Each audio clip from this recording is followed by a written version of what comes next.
Hello, hello everyone. How y'all doing today? Just realized that I had my mic muted. It's gonna be one of those days.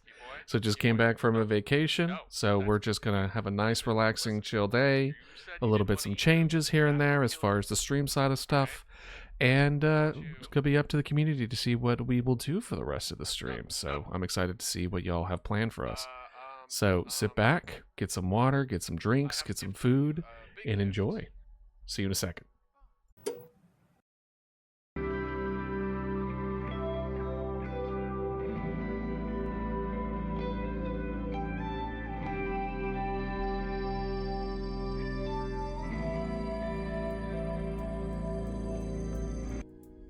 Hello, hello everyone. How y'all doing today? I am tired.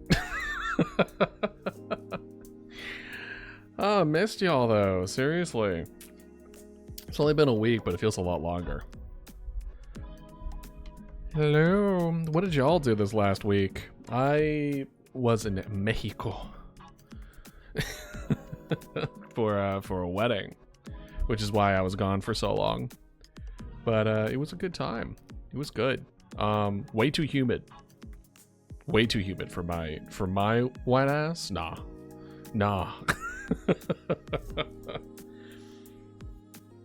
Some Castle Crashers gaming. Oh, nice. How's Castle Crashers doing for you? Actually, one of the things I was meaning to turn back on is the ability to change Mama Dodo's things. Let me do that real quick. Now that I'm thinking about it.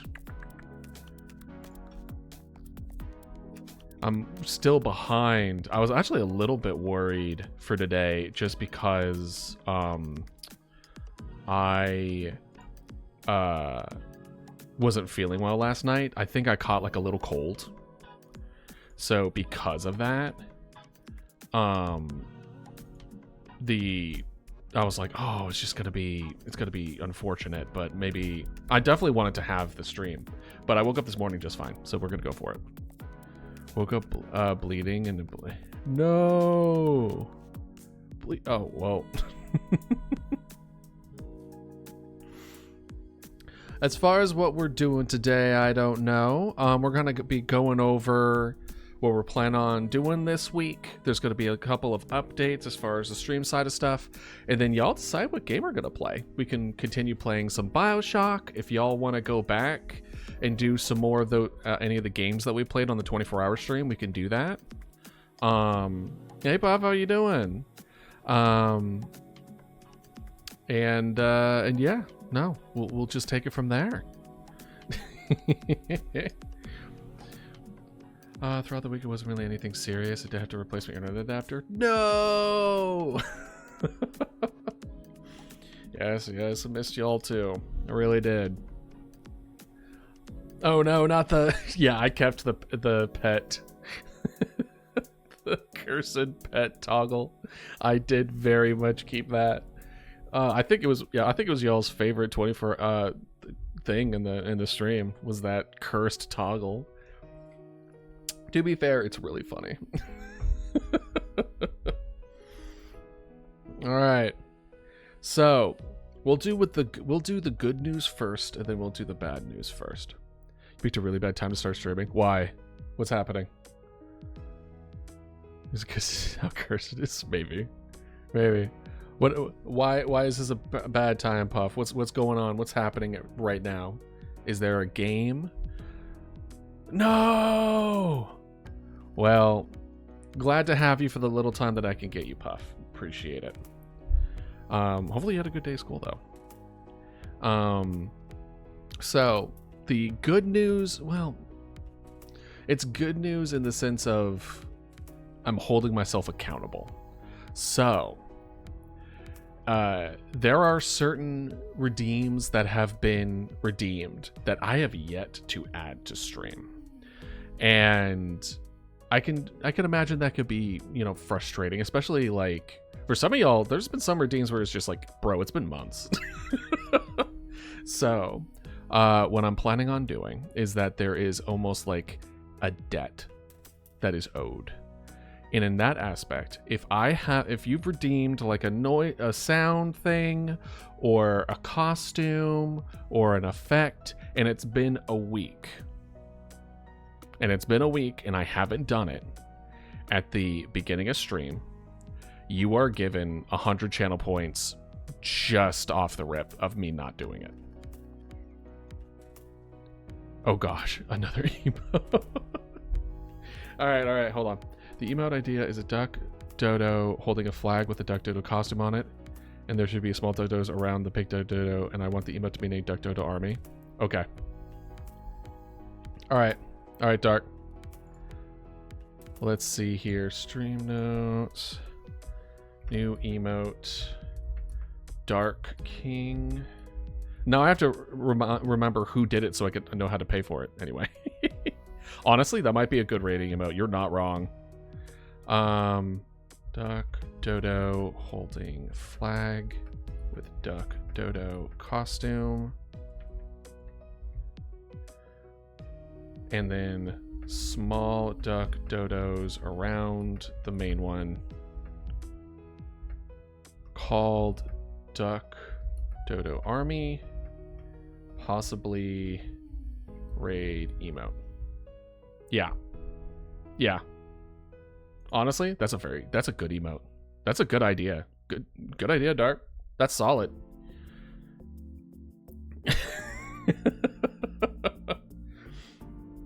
So,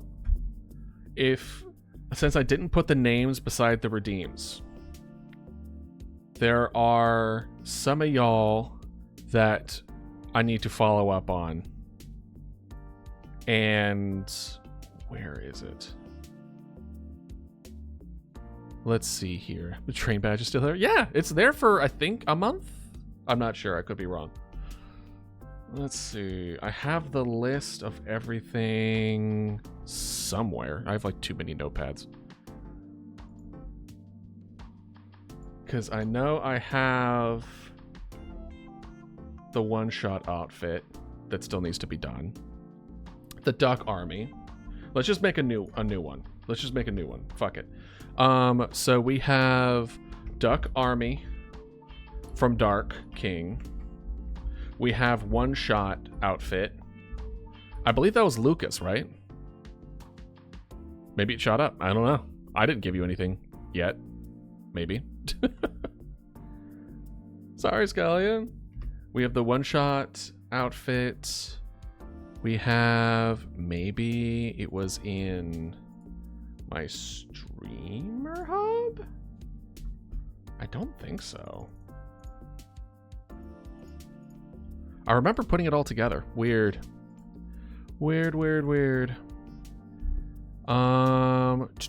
Anyway. So if I owe you... Oh, here we go. One-shot outfit. We also have Summon Sandstorm.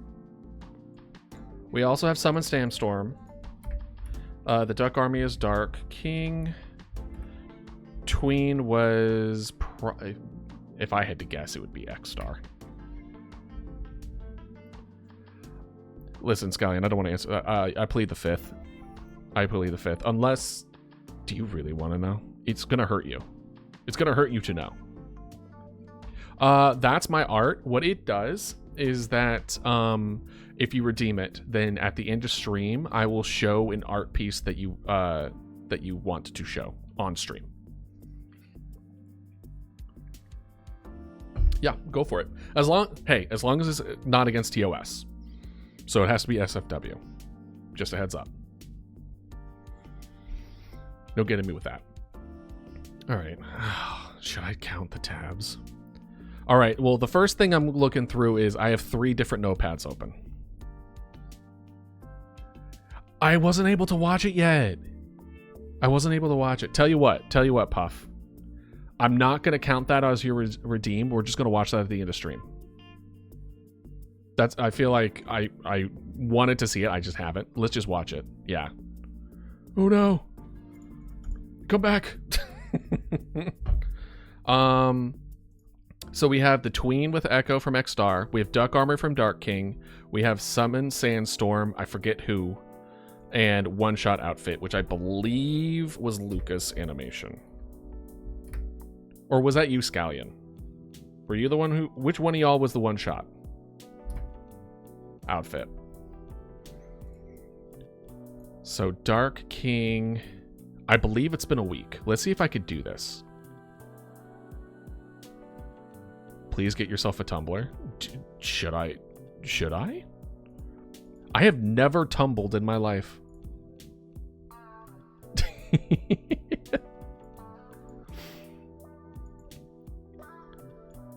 Well, I gotta ask why. Why would I want a Tumblr? What is Tumblr used if not just to share? Well, I guess it's really good to share art, right? We can just start a D-list fandom. You know what? Okay. All right. All right. I mean, I don't see why not. I don't know of a reason why I wouldn't. So we're going to go ahead and start a Tumblr? Question mark? All right. I will keep you updated and I will add it to my socials. How's that sound? We'll see how it goes and how much I'm going to regret this decision.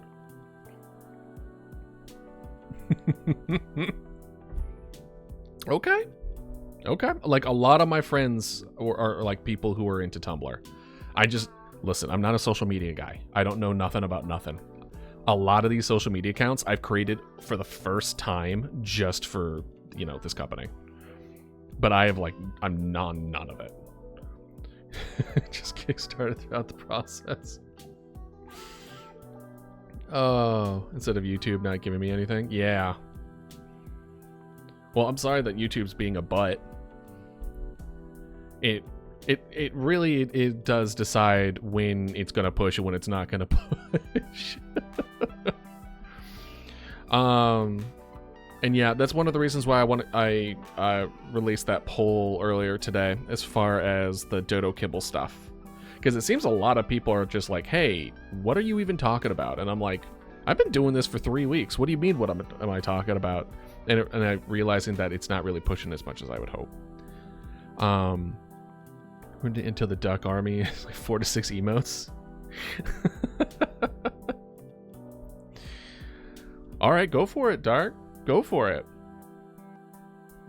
Yeah, I mean, as long as we're like everyone's good with it, then I don't see why not. But I already have you down as for a like part of the raid, or like not part of the raid, part of the exclamation mark duck army. And if you want the visuals to it, it will probably be tied to channel points rather than just like a command. Unless you want it strictly like word-based, which didn't seem like that's what you wanted. To me, I thought it was more of you want a swarm of Mama Dodo in duck costumes coming across the stream. That's what I got from that vibe, that request. Lands on 24 out of 25 times. Oh, man. Okay.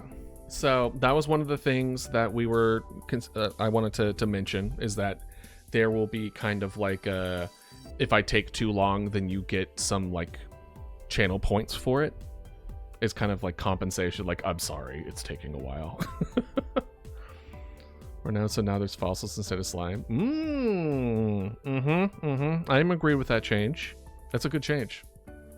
So the other thing, this one is gonna be more of bad news than good news, unfortunately, which is the fact that we are going to have to change up the stream schedule a bit. So as much as I love game dev, we, against every single ounce that I don't want to do this, we're going to have to postpone game dev for now. And I'm going to be using that time to finish out these projects. So we're essentially moving from hey, no, how you doing? So we're going from, because our schedule before was Monday, Tuesday. We really watch the game devs bit. Yeah, no, like, so I'll give you like the breakdown, then I'll give you the reasoning.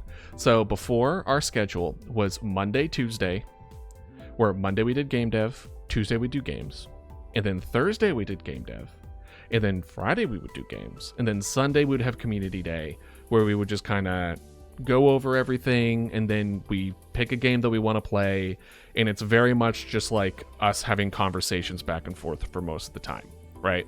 Very much me and y'all talking and getting feedback, and then whatever game we want to play. The new schedule is going to be removing the game dev, and we're going to go Friday, Sunday, Tuesday. The reason being is because I really want to get these projects out. And for those that have no idea what I'm talking about, there are big updates coming with, there is essentially, right now I have it described as look update. This is like an appearance update, essentially, where I'm going to be updating the chat. I'm going to be adding animations to everything. I'm going to be having everything to make it look decent overall from the ground up, right?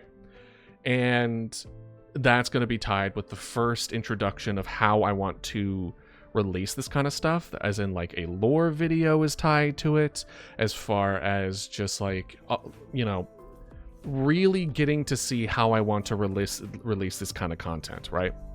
And I really want to get this done, but at this rate, at the rate that I've been going, it would take probably well into next year for me to finish the first one.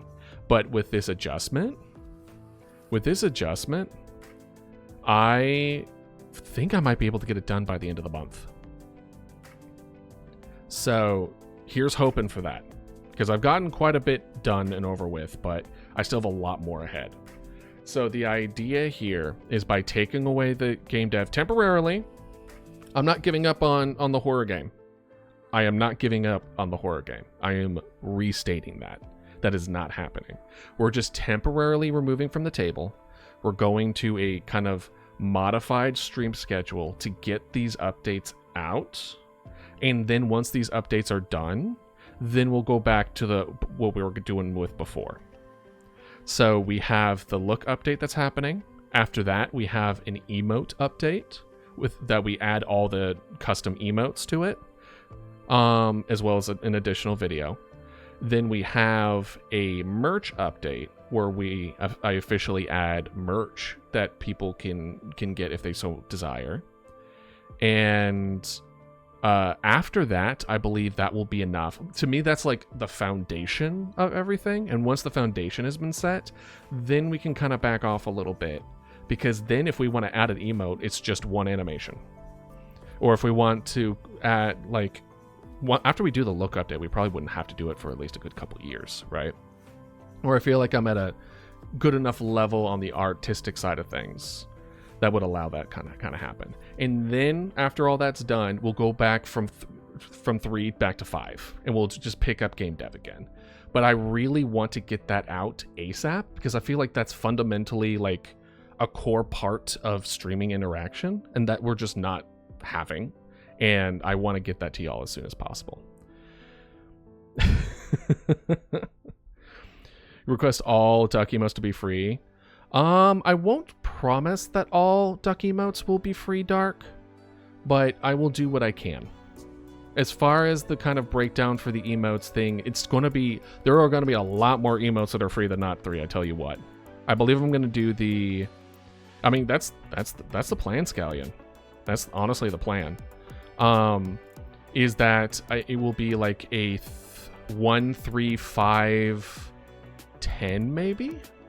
Where it's for every 10 free emotes, there are 5 tier 1 sub emotes, 3 tier 2, and then 1 tier 3 emote. Something like that. We'll see. We'll see how I decide to go about it. But there's definitely be more free than not free. Definitely. Oh yeah, no. Yeah. It's gonna look like a pyramid. The way so like the bottom is gonna be free. Let me put it this way. I want y'all to sub, not to just get the access to good emotes, right? Like, there's probably gonna be good stuff on there, but it's not gonna be like that's the reason why you sub, because that feels shitty, you know? That feels kind of like a shitty business practice to be like, oh, all the free emotes kind of are not great, but all the good ones are paid. Feels blech, gross. No, thank you. So I can guarantee you, Dark, that at least 3 to 4 emotes are free. Now, of those emotes are gonna, at least 3 or 4 of them being duck are free. I don't know, because I haven't gone through and made all of them. Oh yeah, no, you could do the unlock redeem. That's right. So that you don't even have to pay. You could just unlock it. Hey Ratty, how you doing? I missed you too. Halloween was good. I was in Mexico. I was having a good time and sweating my complete mind off.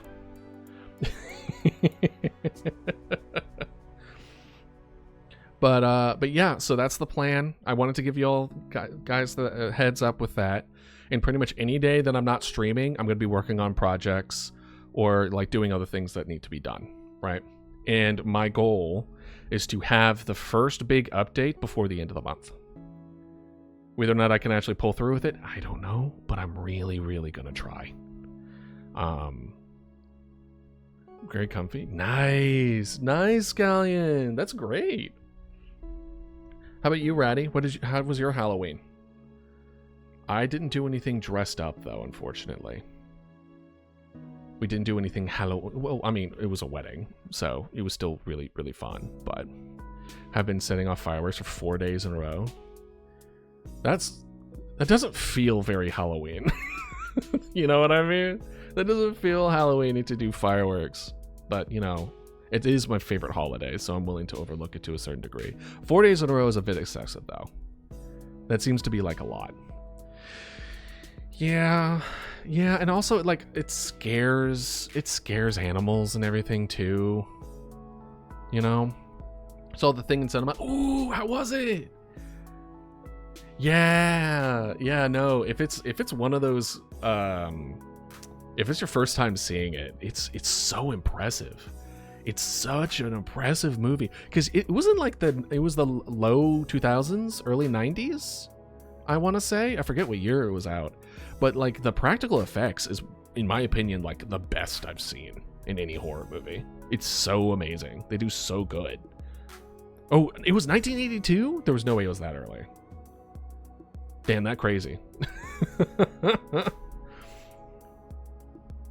For a week, this one house after 4th of July. Yeah, I mean, they bought too much, I guess, didn't they?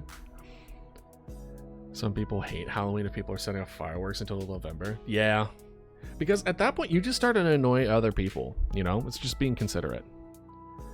Yeah, no. Like, it's such a good movie. The Thing is such a inspiring piece of cinema. And the remake is pretty good, too. I know, like, purists didn't really like it as much, but I really did enjoy the remake. Not the remake. The new one that's technically a prequel. It kind of explains before the 1982 movie. And it's still good. It's still solid.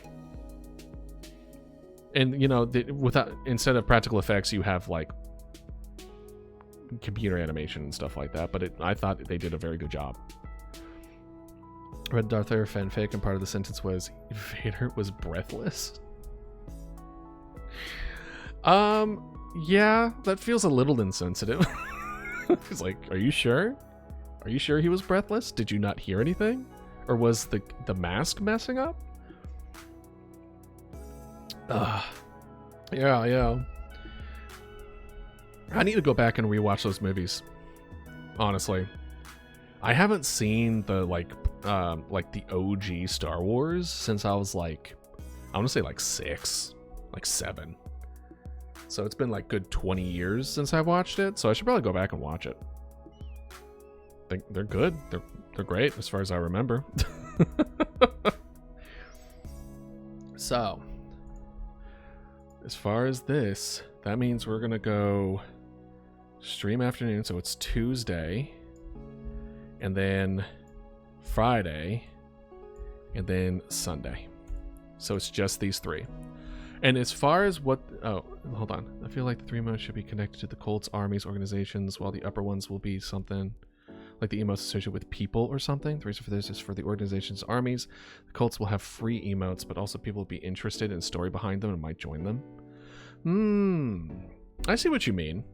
For the most part, the idea behind the emotes is that I make an emote for every game that we play, and then we add more depending on what y'all's recommend, as well as any like funny kind of inside jokes or anything that feels like emote worthy are something that we do it. Like I plan to go pretty hard into the emotes, just because it's funny and it's fun, and you could be like, oh, I was there for that, right? So like the bunger for bug snacks is going to be one. Like, so like when it comes to that kind of thing, as far as the difference between free versus not free, I'm gonna have to do a little bit more research on it, because a part of me wants to say like the not free ones are like higher quality, or maybe they have like more of a longer animation to them, or like should I make them have a reason to be up there?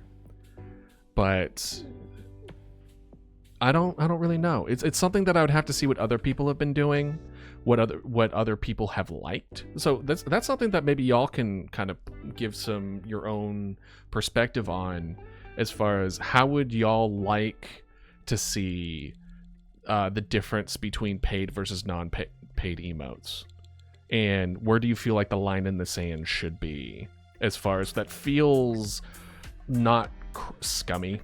You know what I mean? That doesn't feel problematic, but you know, is what you would consider acceptable, right? He opened his mouth and it was like a plushie. Really? That's kind of cool. That's kind of a good. I love to see fun ways. Which, by the way, every single time we release, like the plan is, when we release certain merch, there will be like a fun way to promote that, like lore video wise. So look forward to that. I think it's hot in the third movie. That's funny. But yeah, no. So as far as the 3 days of the week, because we're not doing game dev, we're essentially going to be Fridays and Tuesdays are going to be our normal gameplay, which is at the moment BioShock, the BioShock series. Once we are done with the BioShock series, as you've noticed that we've hit our follower or our sub goal, because y'all were exceptionally generous on our 24-hour stream,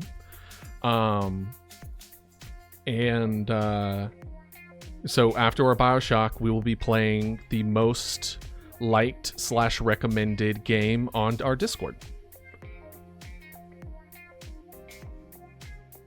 I mean, what's the word? Sorry, night savings. We moved an hour recently. We got an extra hour today. Did y'all not? Or is that just an American thing? I don't really know. I think it's stupid. The moving of an hour thing, I think is dumb. Yeah. But I don't know if that's a world thing or is that an American thing. Should be Cult of the Lamb and see what the people say. Yeah.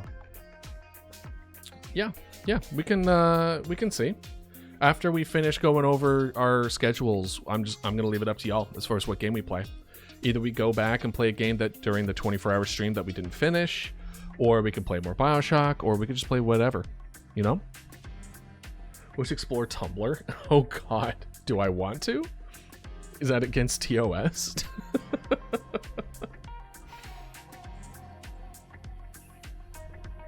I mean, also, to be fair, Cult of the Lamb, we only really have like maybe 1 or 2 more streams of that before we're like done.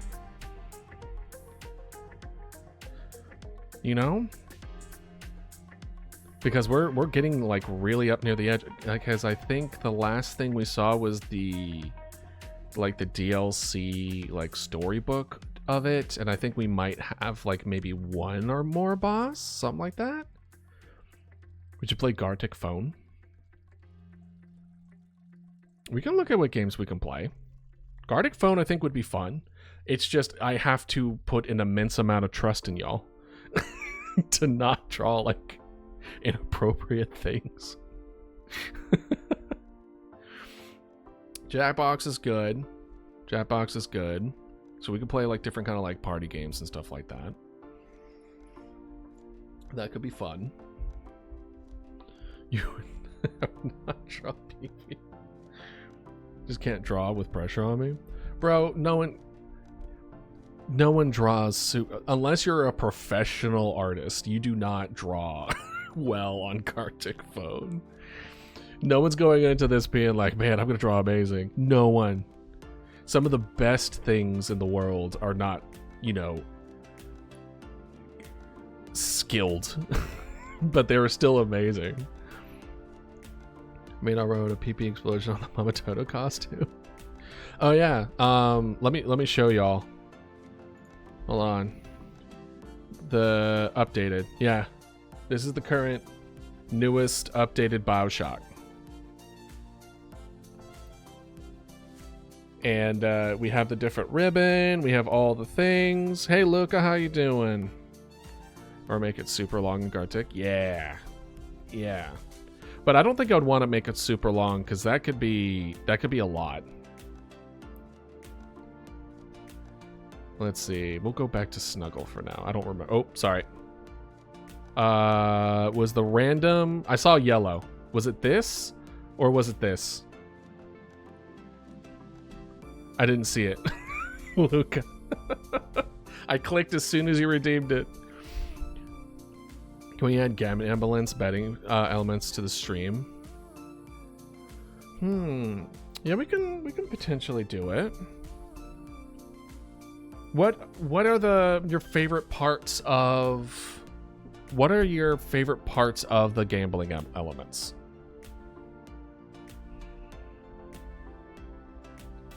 Balance has been restored.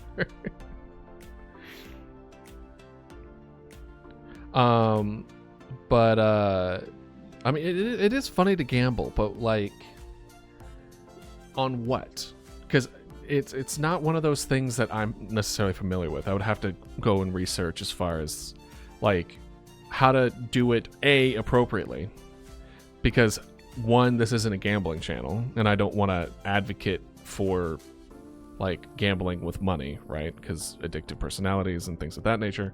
But also having some of those elements come in may just be fun, right? Type everything.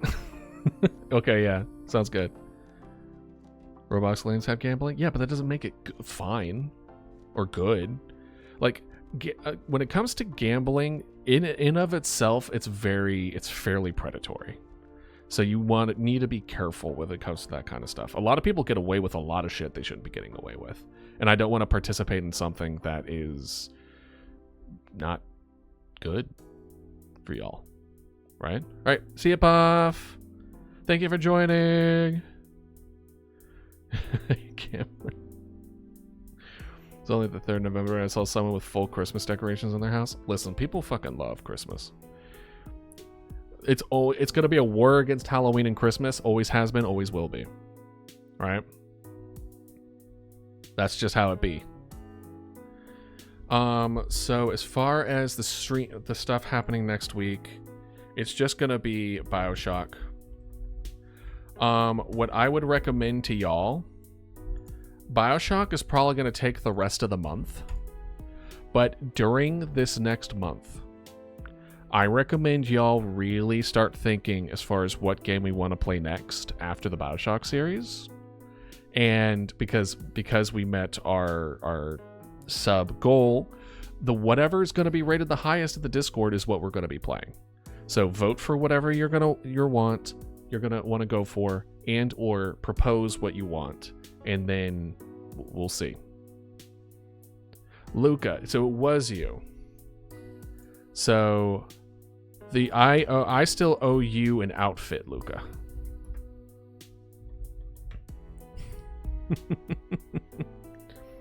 Hey, Luca, when's your birthday? Just curious. You don't have to give me like a real, your actual birthday. Don't dox yourself. But like give me a ballpark. Because I think that'd be kind of cool.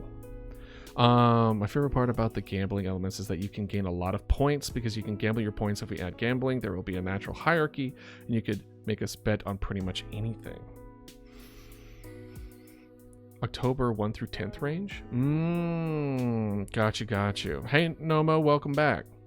Okay, Luca, I see you. Well, time for you to, what's the word I'm looking for? Not advocate, maybe advocate. Be like, everyone vote for this! Vote for this! A vote for one shop is a vote for the people. Oh.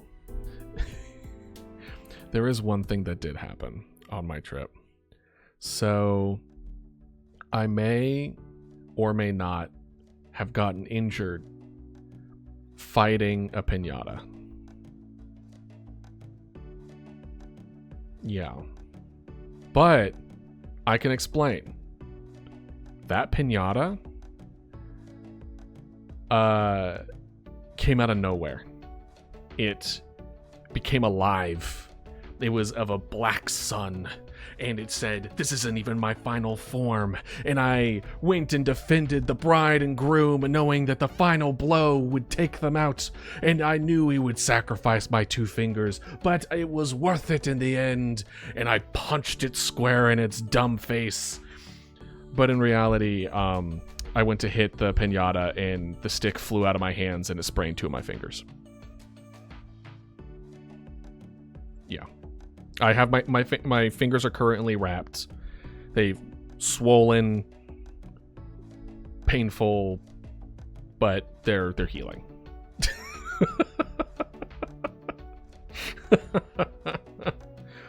Know if about this game, but like my electric is fixed, I'll be downloading mods for the game called Tabs. But I hope the mods will make your stuff easier. Tabs. I've never heard of Tabs before. I know I have a lot of tabs.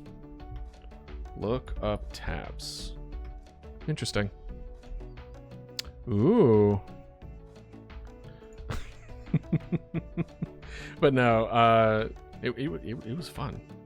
But I have restrictive hand movement, at least for the next probably week or so. Raw spaghetti, gross. No. Totally accurate battle simulator? Oh yeah! Battle simulator. Yeah. I remember that. That one's kind of fun. Yeah. He's already dead alert. He's already dead sound alert? Okay. New sound alert. He's already dead. Okay. All right, Dark. I got it. New sound alert. He's already dead. Oh. Y'all, I need to set this up. We're running out of room on our sound alerts. So units and maps, I don't know. It's been such a hot minute for tabs, or since I've seen anything like it, that I would have to look and research a little bit, and then I can give recommendations. I have no idea. Oh, you know what? How about this? Because I vaguely remember this. Make 100 orcs versus a super powered chicken. There you go. I think that's something that you can do. Yes, I use Excel. But I use Excel for mostly everything. The "he's dead" sound is from The Simpsons. Okay. I'm going to put parentheses Simpsons. All right. No okay. Then I guess I did remember that with the OG one. Yeah. Because I remember getting into Brawl Stars. Let's go gambling. Oh, if you can make folders for specific Twitch will be so much better, right? Yeah, and because I keep on making new outfits, it's getting crowded. So what was I saying? Oh yeah, sound alerts. So sound alerts, guys. We can only use 10 for the channel point one, and we can only have 30 as far as the bits one. So what I recommend is that I'm gonna put up like a voting thing. I did already remove the dinosaur roar, the T-Rex roar. Unfortunate. Whoever was the one who redeemed that, let me know. I will gift y'all your channel points back. Because I was getting some. It was you, Ratty? Okay, I'm gonna give you your channel points back. I know, I'm sorry. Because it was becoming like people. I was getting some feedback that people were really not loving it. But how would I be able to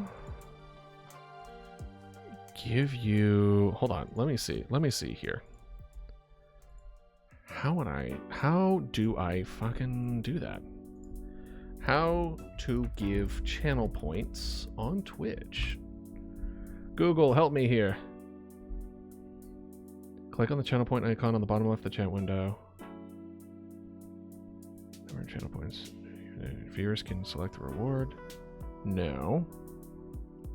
It's okay, Ratty. It's fine. Yeah, no, you're not getting that. You can't give native Twitch points to anyone. But I thought I saw Cute Boy give channel points to one of y'all a while back. Is it a mod only thing? It's because Twitch wanted you to be able to use them for third-party promotions. It's also why accrual rates are standard across channels. Is there really not? Have y'all ever been rewarded with channel points? Command to redeem channel points. Click a little box.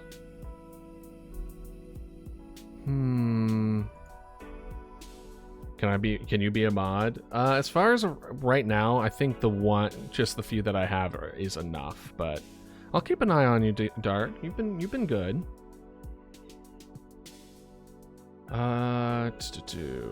Customizing, managing rewards? Nope. Custom rewards? No. I want to help. I want to do boo. I want to be able to be like, hey, I want to give this person points. You know what? Instead, Ratty, this is what we're gonna do. We're gonna do this the simplest way humanly possible. Ratty, you get a free sound redeem.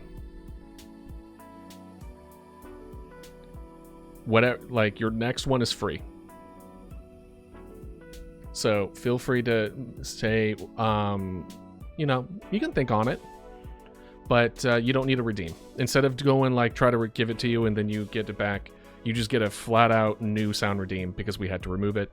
And that's pretty much a rule across the board, I think, that we'll do, is that if I have to take away, like, not even just move it to bits, but like I have to remove your redeem of anything. The skeleton dupe meme sound? Hell yeah. Okay. That should be fine. Unless I get flagged on YouTube or whatever. Skeleton dupe meme sound.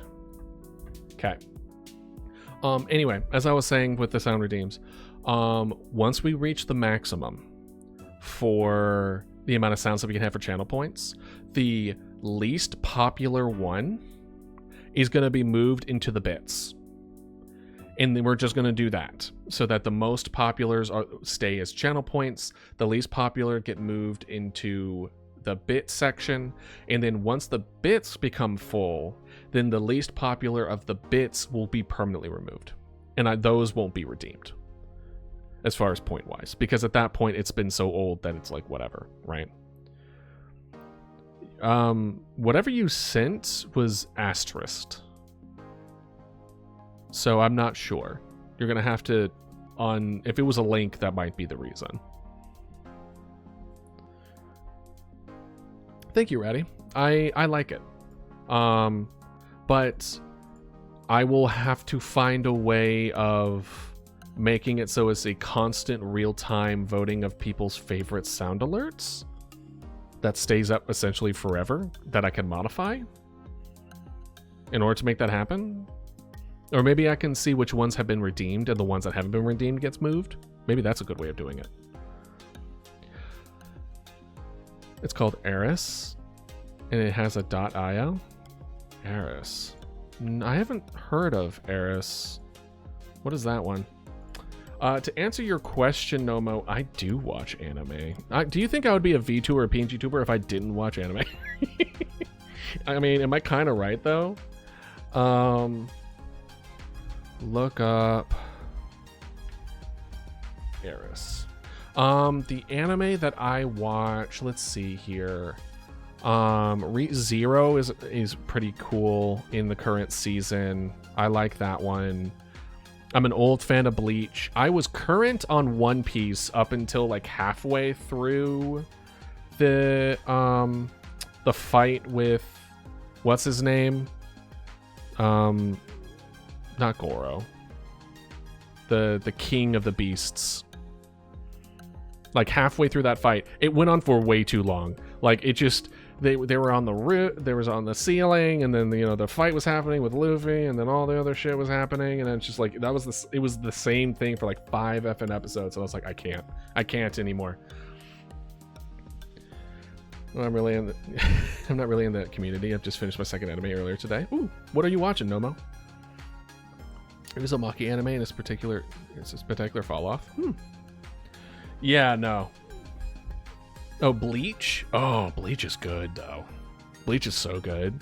And I haven't watched this current season that's happening right now, but the last season goes so fucking hard. It goes so hard. They did such a good job. Chainsaw Man was also really good. I'm a fan favorite of that one.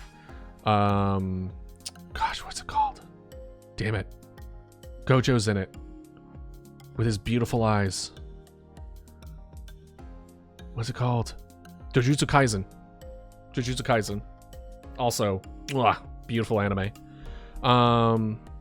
Assassination Classroom. I haven't seen Assassination Classroom. I've heard good things about it. My dear friend Nokoton. That's the deer girl, right? Have you seen JoJo? I'm gonna say something controversial. JoJo doesn't resonate with me. I've watched like the first 3 seasons of JoJo, and it just didn't click. I don't know if it was like I missed it. I don't know if I missed it or not, but I don't know. Nokoton, I've seen some really funny clips of though, but I haven't actually sat down to watch like the full episodes. The Promised Netherland really piqued my interest. It was so cool, and then it fell off. I think I need to go watch. I need to read the manga for it. I will say, like, I tend to read manhwa more than I watch anime or manga. I really like the vertical reading of it, kind of like it blends in and stuff like that. So it's been very interesting to do that while watching JoJo. I recommend giving it a chance. JoJo was such a core aspect in an anime community that like it's at least something you should experience, right?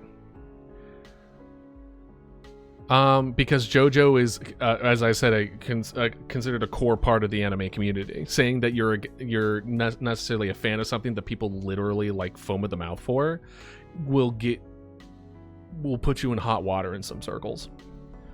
After the first time, the amount of fourth wall breaks is insane. Yeah. Yeah, like maybe I should watch Nakatan. Maybe it would be fun. Is it true that you can find manga in bookstores in the U.S.? Yeah, we have a manga section in most Barnes and Nobles and stuff like that. Yeah. Hey, Bearman, how you doing? We're talking about. That's all right. You're good. Welcome. I'll be putting up updates of who of what you've missed as far as like any kind of like stream specific stuff, but at the moment we're talking about manga and anime and things of that nature, where it's like what do people like, what do people don't like, things like that. Hope you have a good nap, good sleep. I mentioned it before, but I was starting to get a fever last night, so I went to bed early and I feel great right now. So luckily it was hopefully like just a 24-hour cold. Oh, there was a bit of a scare. So for those that weren't here when I said it, I went to Mexico this last week and for a wedding. And I was like, I had this sudden fever like late at night. And I don't know if y'all are like this, but my fever tends to, whenever I'm sick, I tend to feel very good during the day. And then as soon as the evening starts creeping in, that's when the fever starts spiking and I start feeling like really gross and everything. And so I was like, oh, damn, I might be getting sick. So I was checking my body because I was like, okay, let's make sure it's just like a cold, right? Let's see if there isn't just like a tick somewhere or, something that's like, obviously it's something else on my body that's a problem, right? Because being in a different country, you have to be a little bit more cognizant for that. And I look and there's a red itchy spot on my leg from like a bug bite or something, and there's this blue tint around the skin of it, and I'm like, oh fuck. And I'm like Googling, I'm like Mexican infection, blue spot, blue bruise, red itchy, just constantly like going through all the possible different like things it could line up to be. Guys, I put blue aloe on it earlier that day. It was aloe. That was blue.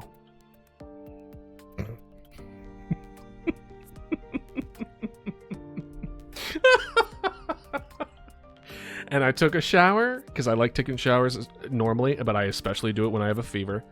And oh gosh.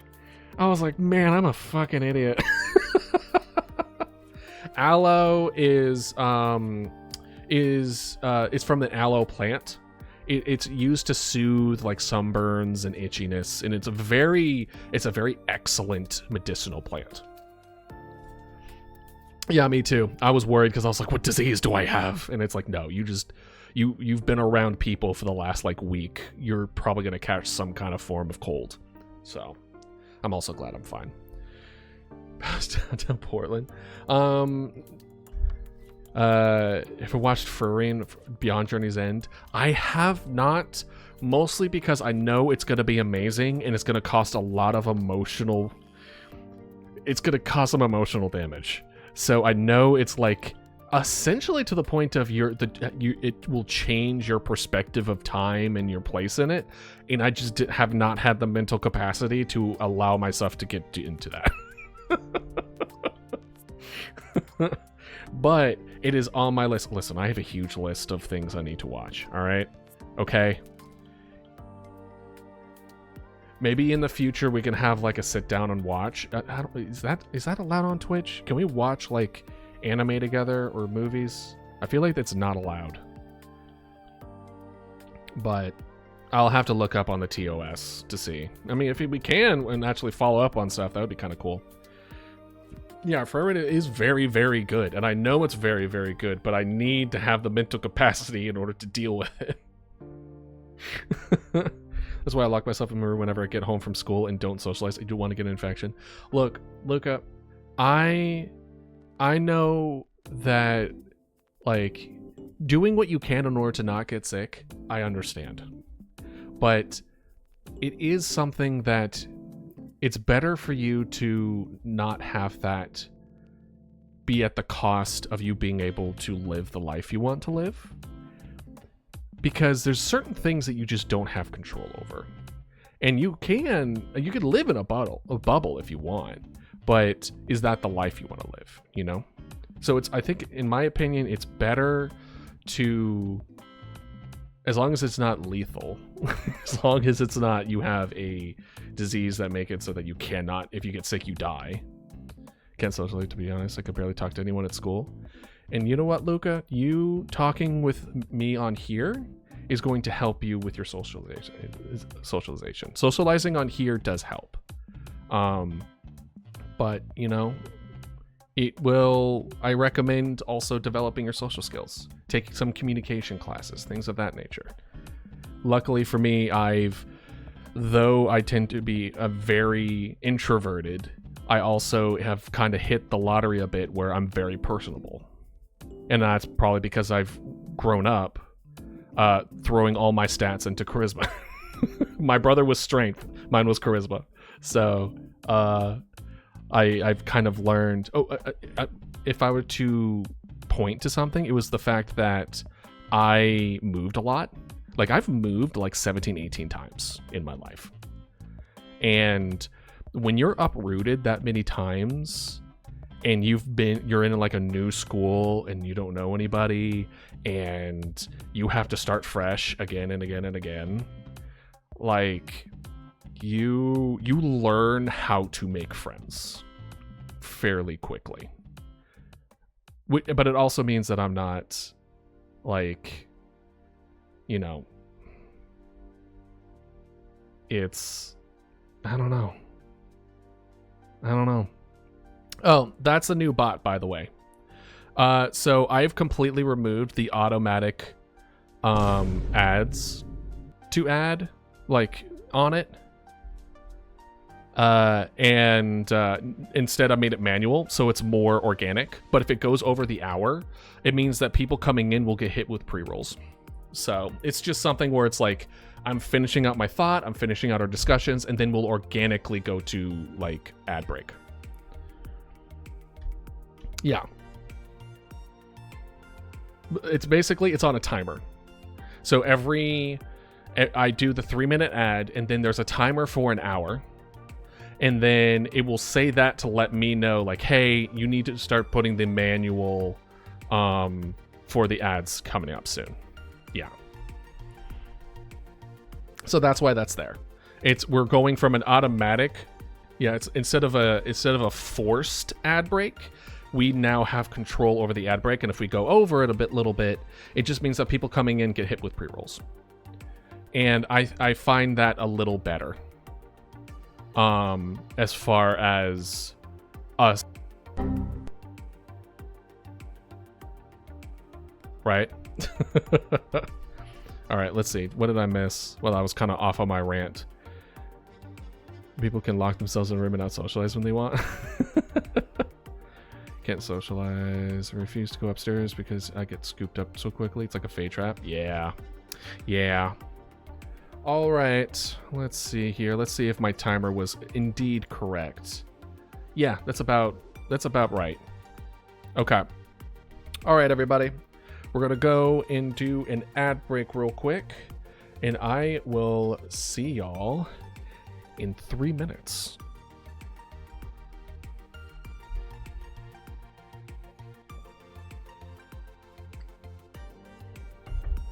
See? How do we feel about that? We have control over our ads. And we can organically go into it a lot better that way. I kind of like it. I like it better than being forced in the middle of a discussion, in the middle of the occasion. It's just like, oh, you got to do it. Well, good on you, Bear. Do you have ad blocker on? Because that might be a reason. Or maybe you have turbo. If you have turbo, then you don't pay. I get paid as if you watched ads, but you don't see ads. Okay. Well, sometimes you just don't get hit by it. We are the masters of our own destiny. And so, how cold is it where you are, Scallion? Because I love the cold.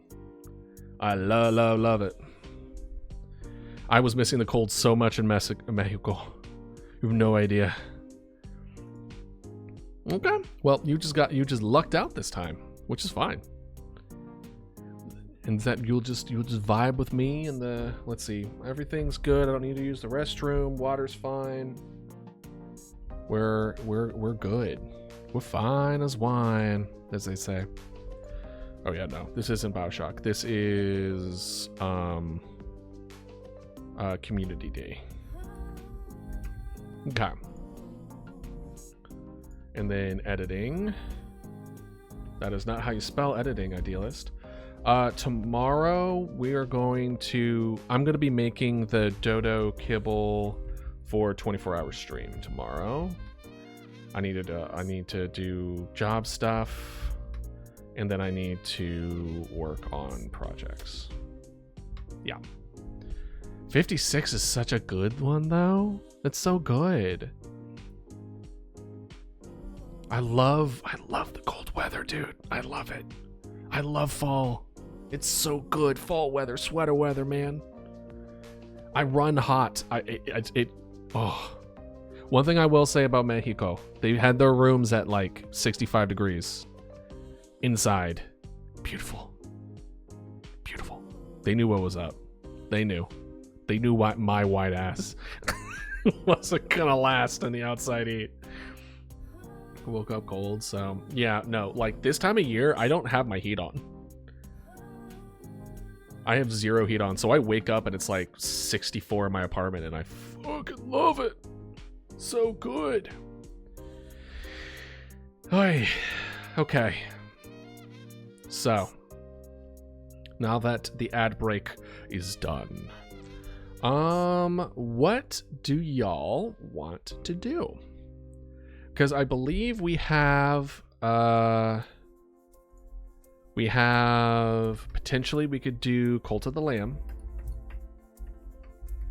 I think one of y'all recommended check out Tumblr.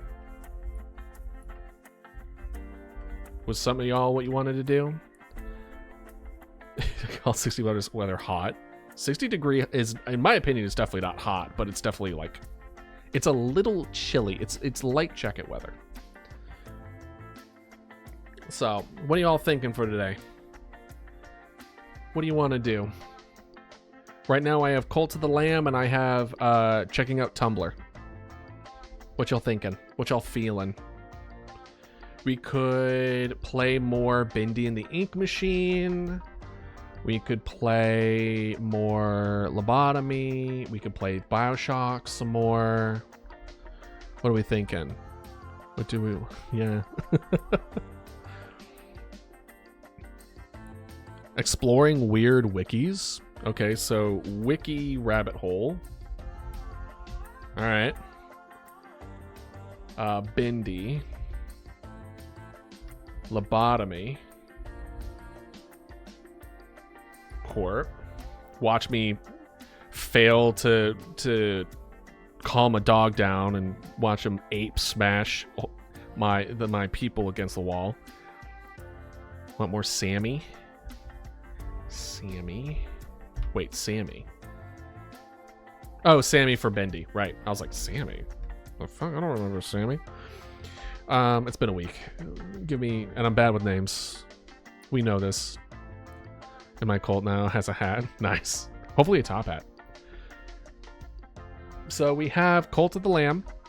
Check out Tumblr. Wiki Rabbit Hole. Bendy. Lobotomy Corp. I feel like we can do one more. We'll add one more to the vote.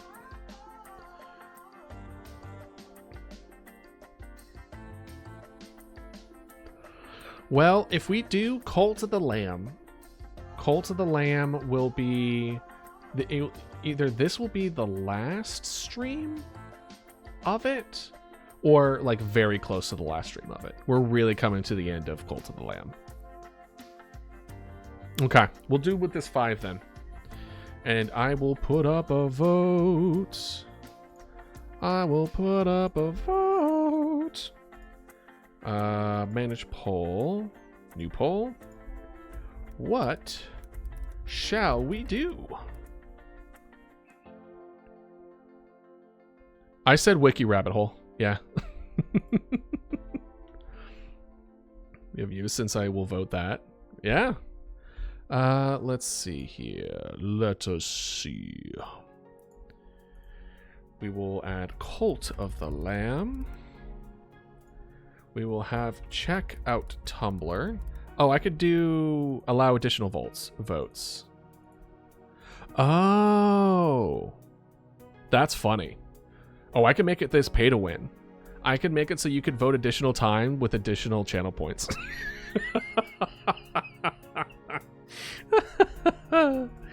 Oh god, can you imagine? Wiki rabbit hole. Bindi. And the ink machine. I can't spell, but that's because this is a new keyboard. And the ink machine. And finally, lobotomy corp. We'll do a minute.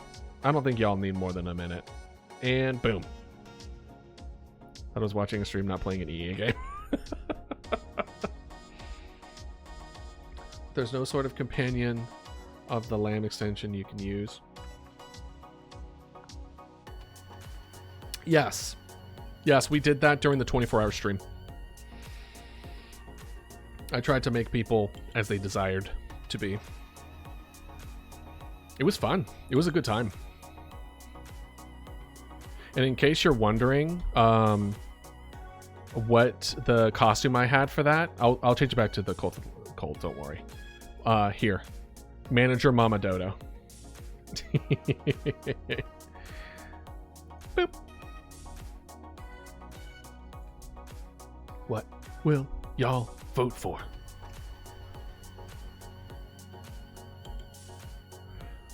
Bro, I'm down for it. Damn right, girl boss Mama Dodo. You kidding me? Wiki rabbit hole wins. Okay. All right. Bet. You have the worst outfit right now? What are you talking about? What is the worst outfit for you? Wikipedia. All right. So, I'm one of the few people who donate every year to Wikipedia, by the way. They're so important. They got me through college. Let's be real. They 100% got me through college. Okay. So, let's go ahead and switch the captcha to what we currently am dealing with. Ta-da! Can I make this dark mode? Hey, can I make you dark mode? Please. Does anyone know? So I stop blinding your asses. Let's do this. No. Contents. Damn. Oh. Hold on. Let's see here. Can you make Wikipedia in dark mode? To turn my on off, just click on the extension icon when you're on the Wikipedia website. What? All right, Luca. Hopefully I'll see you back. If not, I will see you Tuesday. Wearing a puke green sweater that's an inch too short, black sweatpants, and an obvious plant white t-shirt. Okay. Okay, I'm not necessarily huge on the puke green sweater, but everything else seems just fine. Oh, it's like a Chrome web thing. Bro. Can I? Yeah, we're adding this add extension. Cool. All right, cool. And then how do I turn on the extensions? Okay, maybe something like this. And I'm like, boop. Oh, look at that! Yes! Now we're not blinding everybody. Okay. Someone give me what we're gonna be diving into.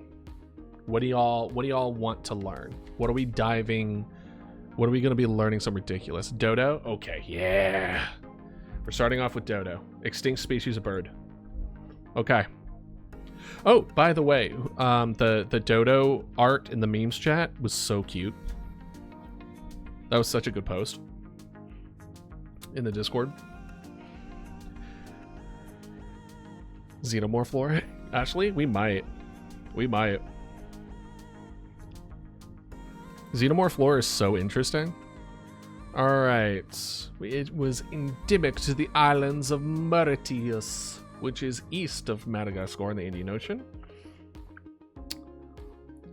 They're also extinct and closest relative was... Oh my god, look at this.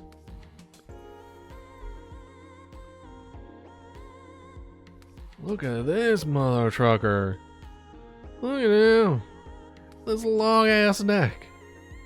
Damn. That exists. Conservation? Yep, extinct. I can't imagine why.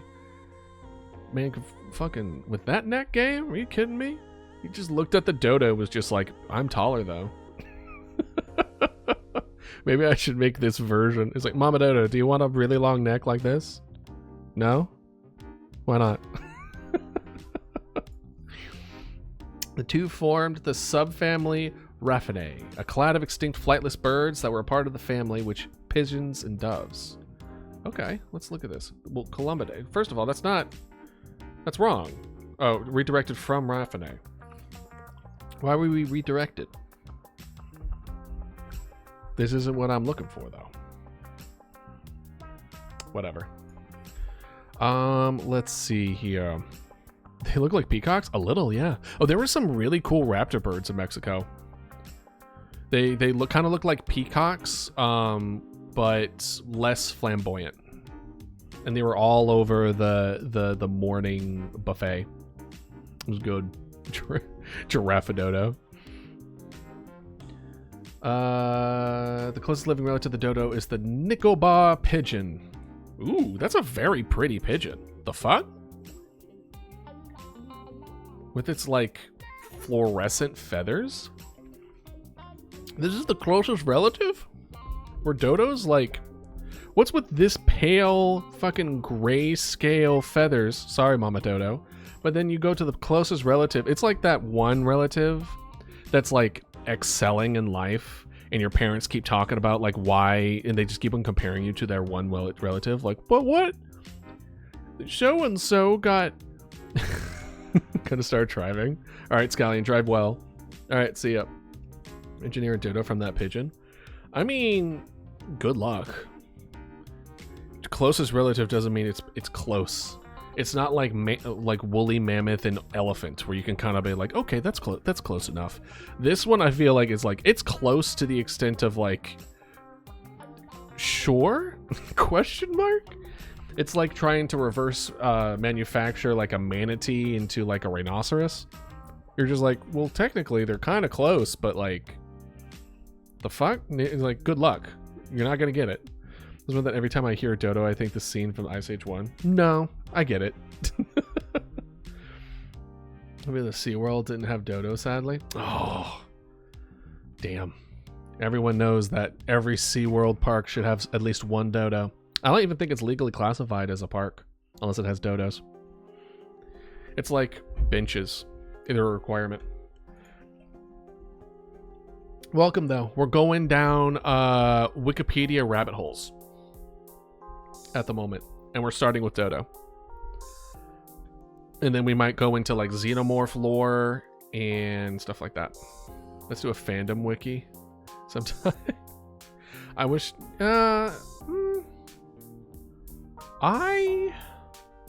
They are definitely cute. I don't know. Well, Yeah, I think a lot of things that were extinct I wish weren't extinct. I just don't know how impactful that would be on the ecology, you know? Let's see here. A white dodo was once thought to exist in the nearby island of Reunion. There's an island called Reunion? Off of Madagascar, looks like. But it's now believed that this assumption was merely confused based on the also extinct Reunion ibis. Oh. Yeah, that's not a dodo. That doesn't look like anything like a dodo. It's more like a stork. Bring in your babies. Subfossil remains show dodo measured around... Oh, here we go. Dodo measured around... Ooh! Dodo's around 2.05 to 2.46 feet. That's how big Mama Dodo is. If I were to guess between here... Mama Dodo, are you a small dodo or a big dodo? I feel like that's a rude question to ask. On the smaller side? Don't ask a woman her weight? Yeah, sorry about that. Yeah, well, at least I didn't ask the way. All right, okay, Mama Dodo. It's fine. So I would say she's more on the other end. So let's see here. I got a tape measurer. Let's see. What feels right? So dodos are like 2-ish feet? Oh, God. Mama Dodo, you're actually kind of big. Oh, shit. I feel like you're smaller now, Mama Dodo. If I'm gonna have you on Idealist shoulders, which I do plan on doing that, by the way, you're not that big. You're not gonna be that big. You're gonna be closer to like 1 foot. Do we have DNA evidence of dodos? Do we have like skeletons and DNA and shit? Or has that been, it's been too long? Let's see. 1 foot in height? Maybe? Are we closer to 10 inches? Or maybe Idealist is just fucking huge. Because I have a tape measure for 2 feet right now. And if I were to put it at the top of my head, or on my shoulder, rather, she would be a good 1 foot above my head. So, like, maybe not 2 feet. Maybe she's small. But she's a mom. She needs to be big, right? I wonder what the head crab's reactions are too thin to leave skeletons. Really? Wait, hold on. Bird skeletons are too thin to leave skeletons. Do you mean need fossils? Because they definitely leave skeletons. They're skeletons. I wonder what would be head crab's reaction to the undead dodo. Like, in fact, would it just stay on its head? I think it would just... I'm pretty sure it would just vibe. Honestly, it would... Well, I mean, it did inject the... You can see it on the model. There's still a xenomorph in there. It's just vibing in there. Because there's probably no nutrition to live off of, so it's just probably vibing. We clone important stuff like food. No, I agree with that. I mean, we kind of do. Like, every banana that you've ever eaten is genetically identical to each other, but it also means that it's much more likely to, like, succumb to illnesses. Because genetic variability is what allows the immune system to have such... Whatever it's going to kill, it's as many people as possible. There's going to be some people who just got the genetic lottery and won't die from it. Yeah, that's true. We decided not to continue with it. I think there were some issues, genetically speaking, on the actual structure integrity of the things. Like, I think their life expectancy was really small. Like, the genes were just not good, if I remember correctly. But it's been a hot minute since I took a genetics class. If it would murder the economy for food. I think it's less to do with cloning food would murder the economy and more to do with just the bottleneck is other resources like water. Land is also a really taxing resource. You need ingredients for the soil in order to plant it.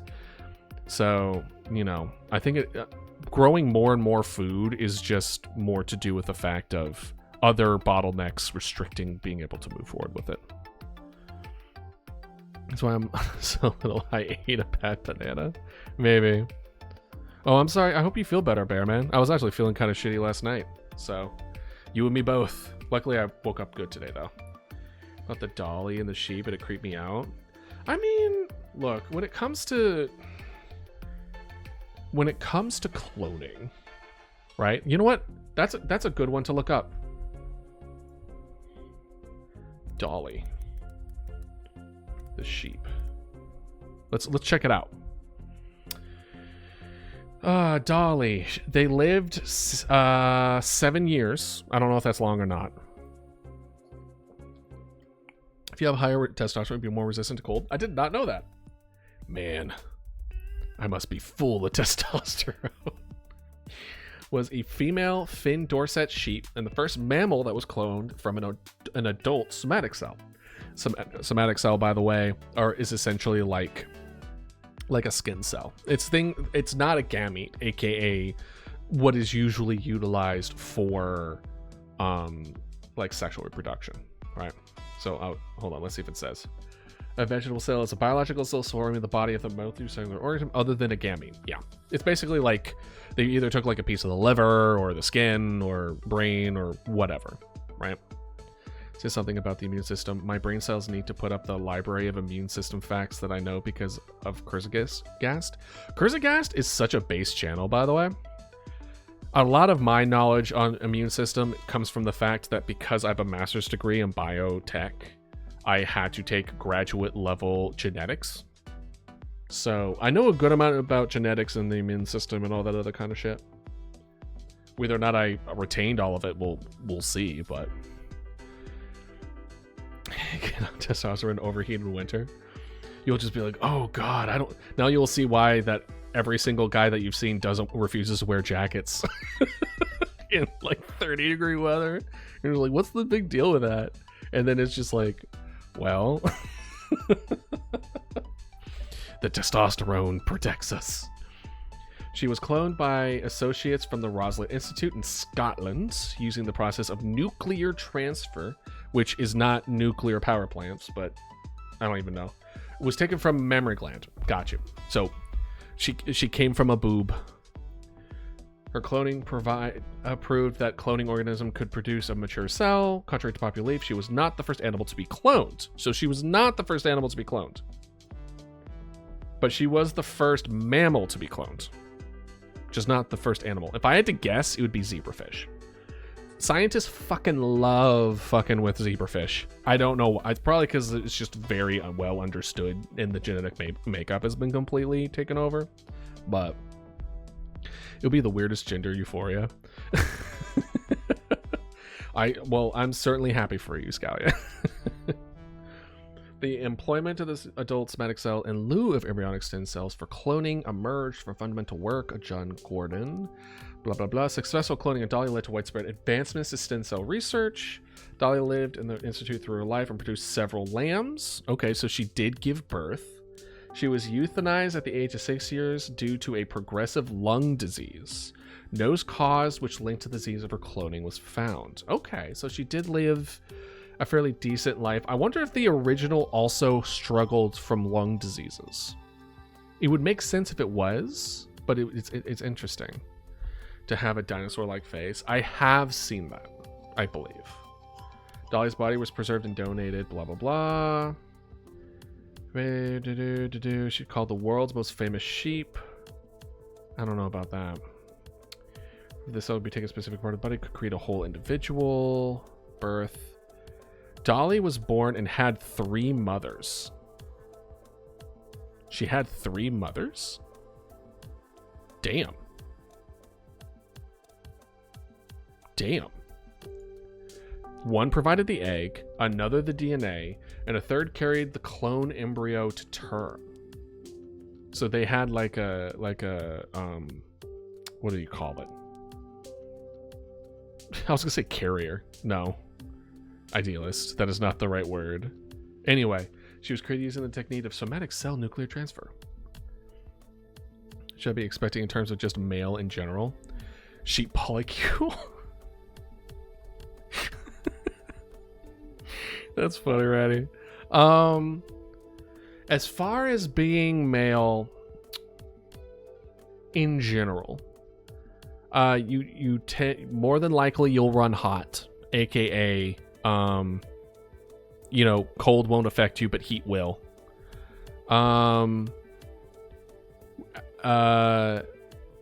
I don't know about your situation, but I know for me, it I'm just gonna lay it out there. Balls get stuck to the leg. A lot more than you think it does. So the whole like joke about men just kind of like doing those weird side steps where they're just like, ugh, and then they just try to like unstick it. It's true. So that's something. You will. I'm trying to think of other things too, like culturally.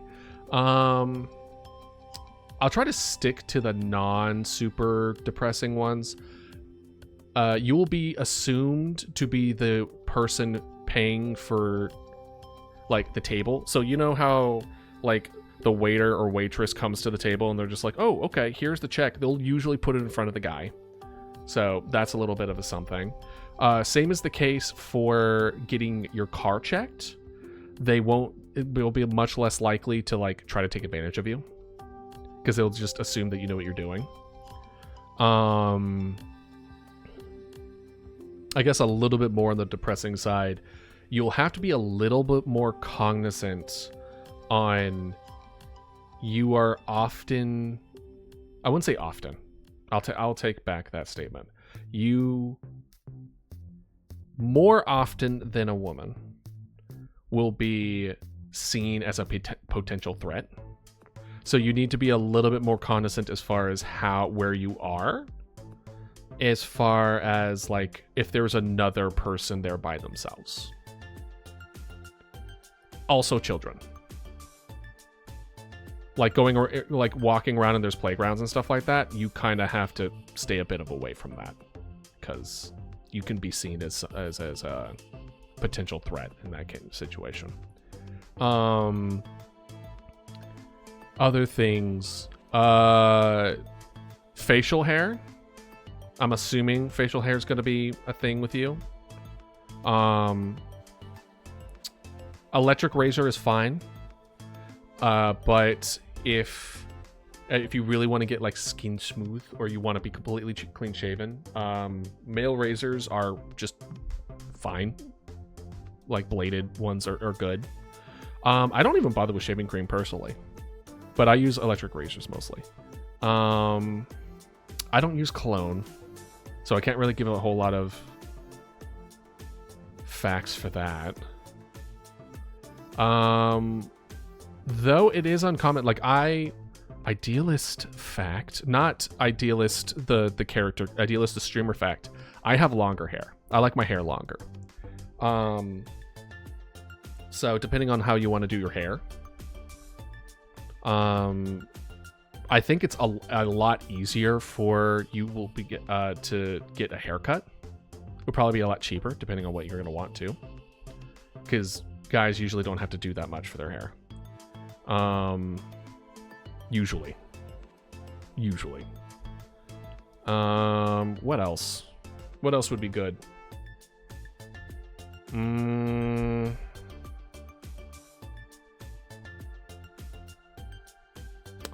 What else would be good as far as things to be aware of as far as just being male? It's hard to say because, my perspective has always been from a male perspective, right? What I will say is do your best to have a solid support system throughout this. I have been told. Yeah. Oh yeah, testosterone will definitely crank that up. Whatever deodorant you are currently using, you'll need a stronger one. I can almost guarantee you that. So definitely switch to male ones. I know for me, I unfortunately stink. So I recently had to I moved away from the aluminum stuff just for, trying to be healthier with that kind of stuff. But what I've learned is that they really I don't know how often you apply deodorant currently, but at the moment, my current deodorant, after switching away from clinical strength, was like I put it on in the beginning of the day. By the end of the day, I stink. Like, it doesn't even last a day. So usually twice a day. But if you use aluminum, I think that can last a little bit longer. So if I were to recommend, it would be day-to-day use like a lighter, less strong deodorant. But if you're going to go out or travel or be a little bit more cognizant of your stench, then use the heavier stuff. But I will say there are some guys out there who don't have this problem, right? So it's literally just body chemistry at that point. So you may hit the jackpot and you don't stink, but more than likely body odor will be more of a factor at the very least. Hair will sprout everywhere, like all over your body. You will, personally, you'll get there. You'll get there, Scallion. I don't have back hair problems, but I know my dad, well, not problems, but I don't really have back hair. My dad definitely does. So you might have back hair. I guess it's kind of up to you how much you want to leave and which ones you want to trim. I know culturally speaking, it is often frowned upon to shave and or shave or reduce your body hair like at all. But I think that's becoming less and less of a thing. I will say it was like one of the excuses was like if you swam and you say like, oh, I shaved because I swim, more than likely they're just like, yeah, okay, that's perfectly fine. But I don't know if that's still really a thing now. That might be just like a high school guy thing, right? Like, who gives a shit kind of deal, you know? I was gonna say, like, most people, not wearing shirts. You could probably not wear shirts, like, out in public. It's completely fine, and no one really bats an eye. That's pretty based as a guy that we could do. Don't get me wrong, I'm all for no one wearing shirts, but for whatever reason, I guess female presenting nipples like causes people to clutch the pearls. So, whatever. What else? Yeah, that's true. What else? What else is something? I don't know if bad breath also comes into line with it. Probably not. It's probably more of a dental hygiene kind of thing.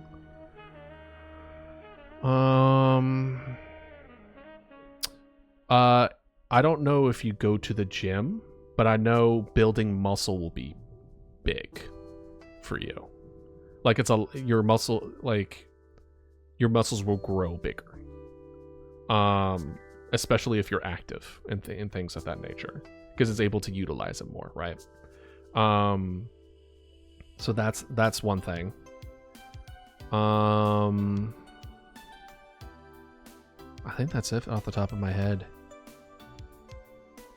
But I can ask some of my friends as well, as far as things, because I believe I have a friend who is transitioning into male. But it's one of those things where I never really asked. I felt like it was just kind of one of those things where they tell me how they want to be addressed as, and I just accept it and accept them as they are, and that's kind of like the end of the conversation. But I can follow up with them if you want and see if they have any, tips, tricks, suggestions, etc. It will be a conversation of like finally asking, being like, "Is this what you're doing?" Because I believe she had her breast removal relatively recently.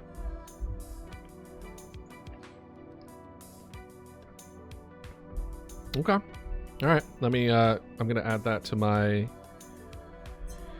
follow up.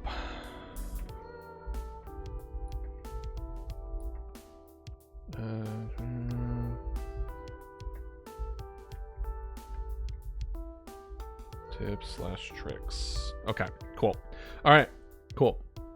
By the way, Dayless, is it normal for you for your nose when you go to sleep to just get so congested that you're either barely able to breathe from that nostril or just completely unable to breathe from that said nostril? If I'm having like allergies, yeah. I wouldn't, if it's, yeah, if you're sick, definitely. If you're having allergies, definitely. But like if it's just a normal night, not really. Right? Like if you're having congestion issues, then I believe it is an immune response of some sort. Let's see here. Let's see. The hybrid cell is stimulated to receive an electric shock. Announced it gains much attention immediately. Commercial Scottish scientist playing the sheep was aired. Okay, so it's like cell, nuclear, and then they zapped it and it was just like, oh, you're good to go. Was euthanized because she has progressive lung disease. Okay, so they did die earlier. So the original lived from 11 to 12, but Dolly lived to 6.5. But she had lung cancer, which is a fairly common disease in sheep. Resident scientists stated they did not think it was a connection between the clone. A clear tabs redeem. Clear tabs. What do you mean by that, Scallion? That sounds dangerous to me. What do you mean by clear tabs? New add to channel. Tabs redeem. What do you mean clear tabs? As in like I have to delete all my tabs? Or going through and just like deleting the unnecessary tabs? Because if it's the first one, I'm not doing it for 1,000 points. I'm doing it for like 10,000 points. Okay. Clear tabs for 1,000 points. All the unnecessary ones. Okay. All right. So here's the thing. Let me, because I know you damn well you have enough of them. No. Hold on. Let me show you. No. No. Of course not. It's absolutely fine. Hell yeah. Excel all the way. Let me count them. I'm gonna count. So that was how many windows. That was how many windows I have. I have 1, 2, 3, 4, 5, 6, 7, 8, 9 windows. Let's see. One of them only has one tab. Then I have the social tab that window that has all my like YouTube and stuff that are up. And that one has 1, 2, 3, 4, 5, 6, 7, 8, 9, 10, 11, 12, 13, 14 tabs. Then we have the current music playing. That's one. And then I have a one that's like, I think I have it set up for trying to get stuff for the API eventually. So 1, 2, 3, 4, 5, 6, 7, 8, 9, 10, 11, 12 tabs. Then stuff for job searching, which is like 6 tabs. There's the game dev one that says 1, 2, 3, 4, 5, 6, 7, 8, 9, 10 tabs. Another one that's for the chat box stuff that's currently going on in OBS, which is 4 tabs.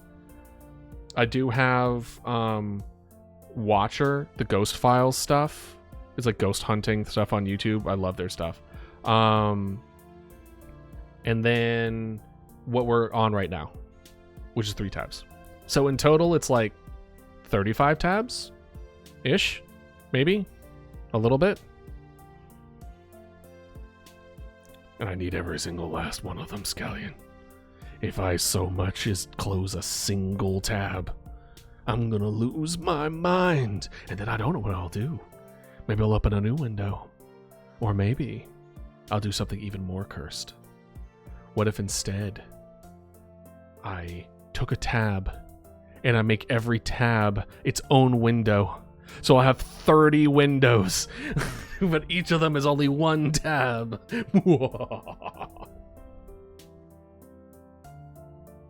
Okay. Connection being a clone. The other sheep of the same flock had died of the same disease. So it was environmental. And then apparently that happens. Yeah, it was totally environmental. Got it. Some press speculated the contributing factor to Dolly's death was that she could have been born at a genetic age of 6 years. Okay. Same age as the sheep from which she was cloned. Interesting. So she was cloned from a sheep that was 6 years. Don't do anything like that. I'll allow that. It's the smack comments. You know it's the smack comments, Scallion. It happens every time. But luckily I'm not playing a game, so I could just accept that off the rip. Yeah, so basically they took the cells from a 6-year-old sheep, and then they died 6 years later, which was about the age, which is half the age of the previous sheep. But if you add those ages together, they died around the same time. The same age of the sheep from which she was cloned. One base of the idea is finding that Dolly's telomeres were short, which is typically a result of aging process. The Institute stated that intensive health screening did not reveal any abnormalities in Dolly that would have come from advanced aging. Interesting. Yeah, it's not bad. Yeah, see? Oh, gosh. Scientists reported no defects on 13 cloned sheep, providing 4 in the same cell, the first study to review the long term. Okay. It's not totally, super creepy from what I'm reading. Human gene, first successful cloning of primate species. Oh, apparently there was a first successful cloning of primates in 2018. When did that happen? Using the same method produced Dolly. Reported the creation of 5 identical clone gene-edited monkeys using CRISPR. CRISPR. Love ya. At least I could. I hope I can say that now, as far as I could tell. I should have finished reading that sentence. And the gene-editing CRISPR-Cas9 technique allegedly used by He Jiankui in creating the first ever gene-modified human babies. Lulu and Nana. The monkey clones remain in order to study several medical diseases. Oh no. They done it. They done the humans.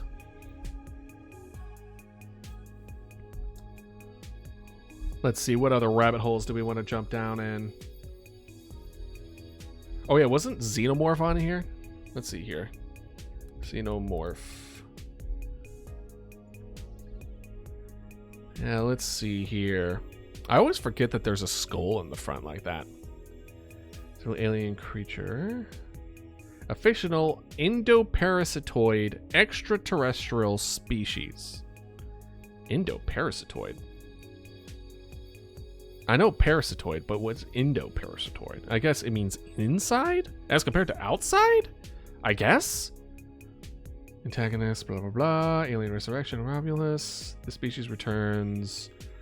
That's so many links. Featured crossover things, Alien vs. Predator, which I still to this day believe is a good horror movie. I like Alien vs. Predator. Somehow this isn't a wood. Obviously you didn't see the Alien playthrough that we did. Just saying. Alien vs. Predator and then Requiem. Requiem was more kind of blech, but I mean, Requiem was the one where it showed like a pregnant woman got infected by the alien and like it spawned like 4 babies. It was wild. Skull, the tail of one of the creatures supposedly appearing briefly in Predator 2. Okay. Alien Earth? I forgot that there was a series that they made for that. Xenomorph design is created by Swiss surrealist and artist H.R. Geiger, originating in the lithograph. Originating in the lithograph? Is a planographic method of printing? Interesting. Refined the series film Alien. head is designed and constructed by Italian special effects designer Carlo Rambaldi. How to get channel? Currently doing a channel points. Hell yeah. Do it. Eventually, when we get the API done, we'll be having our own unique point system. And that will allow me to have a lot more control as far as how y'all earn it, at the rate. I can gift ones, I can take it away if I have to. And then we might be able to do some fun shit with it. But I would essentially have to make a brand new program from scratch. So that is not something that we will be doing anytime soon. We will be having our normal stream schedule back before we even get to that point. Currently doing a canon unicorns would have their horns on their snouts, by the way. Why would you say that? Why would their horns be on their snouts?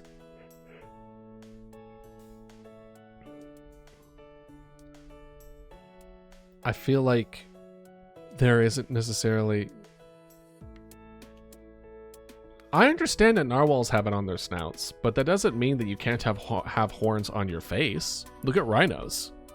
Rhinos have one on their snout and then a smaller one further up on the closer toward their head is.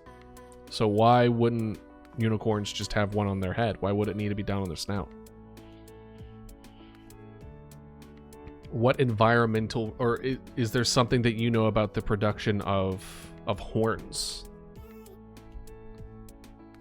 Because in my mind, because I'm a rhino unicorns. I mean, rhinos are unicorns, kind of, essentially. What was I saying? Usually when it comes to environmental pressures that produce those kinds of attachments, usually it's sexual selection. So they probably had like a little bit of a horn, and then there would be sexual selection for the ones that are able to win more fights by having bigger horns. So then the ones with the bigger horns get more mates. So then there would be more bigger horns, and it just continues on that way. And then, yeah. But also apparently with unicorns, let's see here. Let's look up unicorns. Yeah. Unicorns. Let's see here. Legendary creature has been described since antiquity as a beast with a single large pointed spiraling horn projected from their forehead. The last 1,000 is predicted as a horse or goat-like animal. Middle Ages Renaissance. Extremely wild woodland creature. Purity in grace. Look at that. Look at this one. He's like, and then he called me ugly, and then he said my horn was too thin, and then she's just like, oh, for the love of God, shut up. I don't care.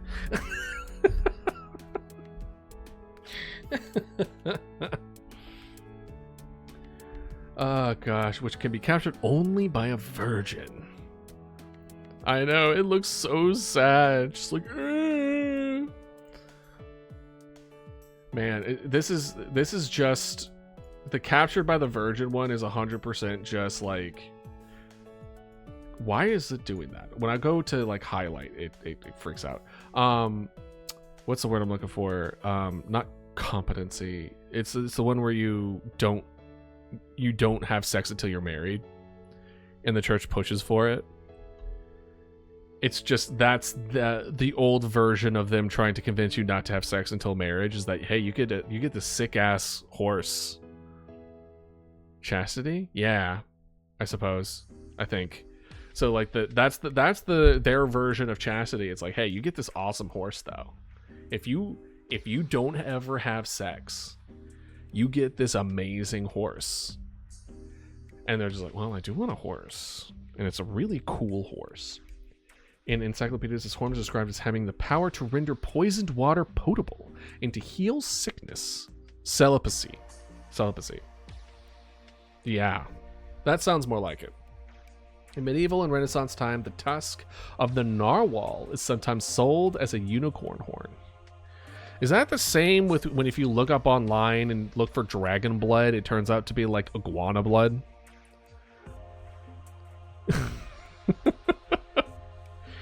Imagine being like, bro, look, I got a unicorn horn.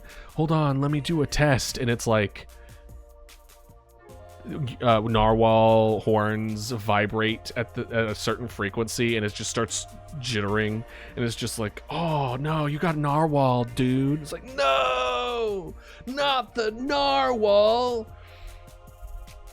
Bovine type unicorn is thought by some scholars to have been depicted in seals in the Bronze Age. That they don't look anything like each other. What the fuck you talking about? Oh yeah, no, I can't think of a thing that looks more like a horse than a fucking seal. You know, with the lack of hoods and the addition of fins. The interpretation remains controversial. Yeah, you don't say. An equine from the unicorn, as mentioned by the ancient Greeks, an account of its natural history by various writers, including... Is the C silent or the T silent? Is it Ctesias? Ctesias? Or Ctesias? We're going to do both. We're going to say both. Or maybe they're both silent, and it's Essius.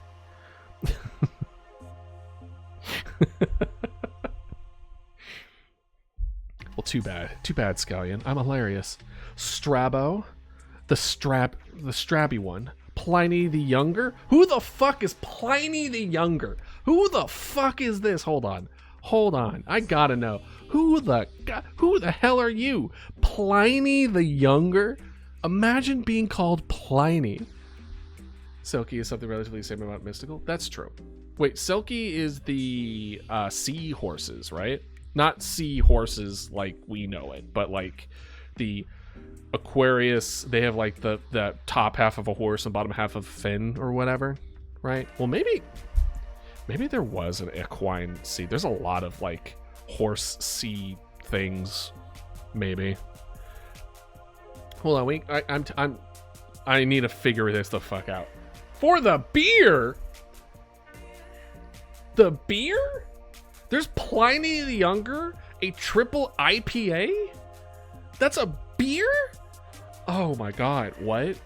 You know, I find weird the name of butterflies. I'm pretty sure in medieval ages they were called flutterbys.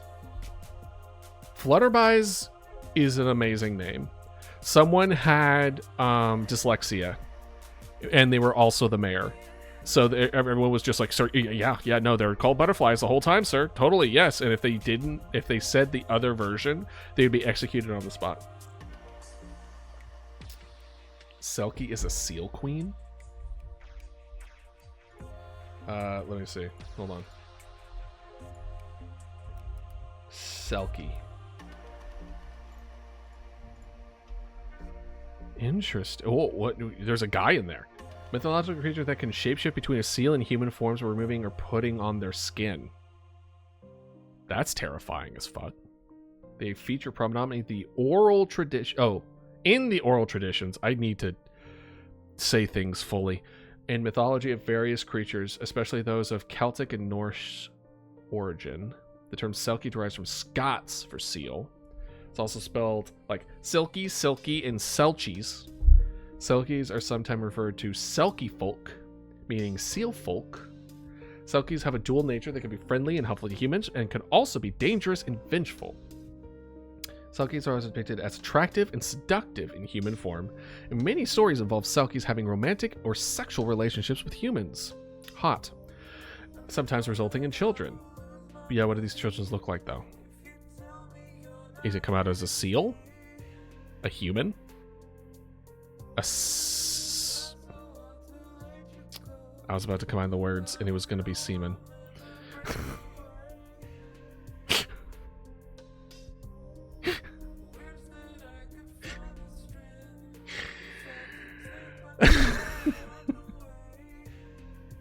A weird AI next. Let's do that. After we finish that, we're already 3 deep in from Unicorn, so after we finish Unicorn, we'll do weird AI. Oh gosh, semen fucking blew me. Alright, Selkies can also be coerced and tricked into marrying humans, usually by someone who steals and hides their seal skin. preventing them from returning to sea. So they just put on their onesie. Oh, Weird Al. Okay, my bad. We can do Weird Al next. In fact, we'll do this. Weird Al. Yankovic. Boom. Done. All right, we'll get to that. Imagine stealing someone's skin and being like, haha, you can't turn it unless you marry me. And it's like, oh God, that guy. He only can get a wife when he steals their skin. Such marriages are often unhappy. No fucking way. As the Selkie always longs for the sea and may eventually escape to find their skin. Sure. Selkies have counterparts in other cultures. They are often confused with other sea-like creatures such as mermaids or finfolk. Finfolk, that's funny. Scots language, Selkie is terminology. We're skipping terminology. I do not care. Many of the folk tales of Selkie folk have been collected from the Northern Isles. Selkies donate various seals of greater size. Ability to shift into humans are called Selkie folk. You might have seen on the islands of Greenland seal, crested seal. Look at these cute little guys. Oh, that's funny. I love it's kind of giving me capybara vibes, to be honest. Someone stated in Shetland tradition. Stealing skin to get a wife is not a sentence that I'd ever hear. Well, welcome to my stream, where we say sentences that are often not heard before, like undead dodo and capybara seal. Selkie wife and human lover. A typical folktale of what a man who steals a female Selkie skin finds her naked on the seashore and compels her to become his wife. Come on, please. Come on, please. I have your skin. You have to do as I say. That's how I imagine that conversation went. But the wife will spend her time in captivity, longing for the sea, her true home, and will often be seen gazing longingly at the ocean.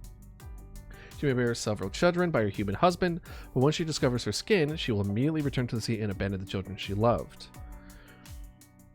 Wow. Fun fact, the Portuguese word for capybara is only like 2 letters off from the English word. Really? You mean word, but yeah, I get what you're saying. Did you also know, oops, sorry. Did you also know that capybara is also classified as a fish?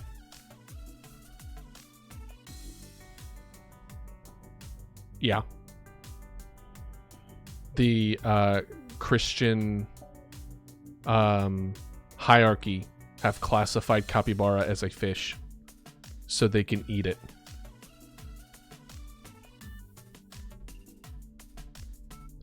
I will show you. It's capybara. Yep, see? Look. Is capybara a fish? Right there. They are not a fish, but the Catholic Church has classified them as fish for hundreds of years for the purpose of eating them during Lent. That is a thing. They wanted to eat it. So the Catholic Church is like, you can only eat fish during Lent. And it's like, but we want to eat this. And they're like, well, I guess it's just a fish now. It's obviously a fish, am I right? And then everyone just like, yeah, no, that totally works. Probably the same ones who ate dodos. Discovers skin, she will immediately return to the sea. Sometimes one of her children discovers or knows the whereabouts of the skin. Sometimes it revealed that she has already had a first husband of her own kind. Although in some children's history versions, the Selkie revisits her family on land once a year, in the typical folktale, she is never seen again by them. It is a giant rat. It is. And also a fish. This is a reminder, chat, that fish aren't real. Have fun with that. There is no classification of what a fish is. Everything that you would think a fish is, there is no grouping, scientifically speaking, DNA speaking, everything that would say something is a fish. Running fast on TED Ed and turns like a busiest. Sounds good. All right. Well, in that case, let us move. I need bathroom break, some water, suddenly hate fish. They're delicious though. And we're gonna have a short break. I will see y'all in 3 minutes with a full water bottle and an empty bladder. See you in a second.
All right, I'm back.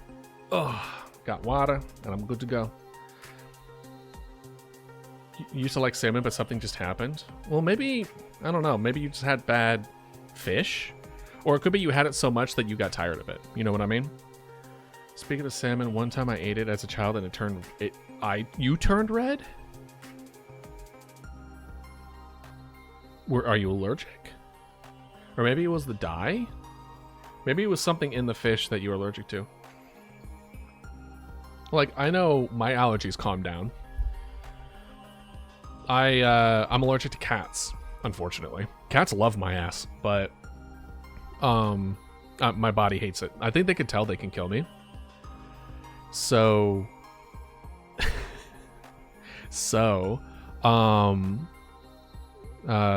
yeah, but as I've gotten older, it's becoming less and less severe over time. Like a cat? No. I think that would still probably kill me. But yeah. Alrighty. Let's see here. Hold on. Typical folktale is never seen again. One version of Selkie, wife was never seen again by the family, but the children witness a large seal approaching them and greet them plaintively. Male Selkies are described as being very handsome in their human form and having great seductive powers over human women. By that, they probably mean just like, hey, did your husband try to steal your skin in order to marry them? And they're like, yeah. It's like, I won't do that though. And they're like, okay, then I like you a lot more. Also, cats really like people that ignore them because they don't see them as a threat. Oh, then that's me. That too. They know that I try to be like, no, I'm not going to pet you. It's like, I'm good. And they're just like, Well, it's not even just that. Lesbian. There has to be a lesbian Selkie story. I have been told by many friends, hey, Ratty, fish aren't real. There's a guy called Pliny the Younger. We're learning about Selkies. And I feel like there is something that I'm missing. I'm not gonna lick a cat. The actual first vampire was a lesbian? Like lesbian or like bisexual? Something because I gotta say, like, the first vampire probably liked everyone, right? Like pansexual. Gladys says we are all fish. The Catholic Church said that capybaras are fish. Sapphic? What's sapphic? That's something I don't recognize. What was I saying? Oh yeah, no. These were apparently very seductive men, I guess. Typically seek those who are dissatisfied with their lives. I called that shit. I called it.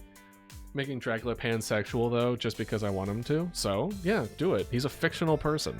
You can make him whatever the fuck you wanted. Guess what? I'm making my version of Dracula asexual. Boom. Done. It's happened. It's real. Sapphic is lesbian, but more. What the fuck?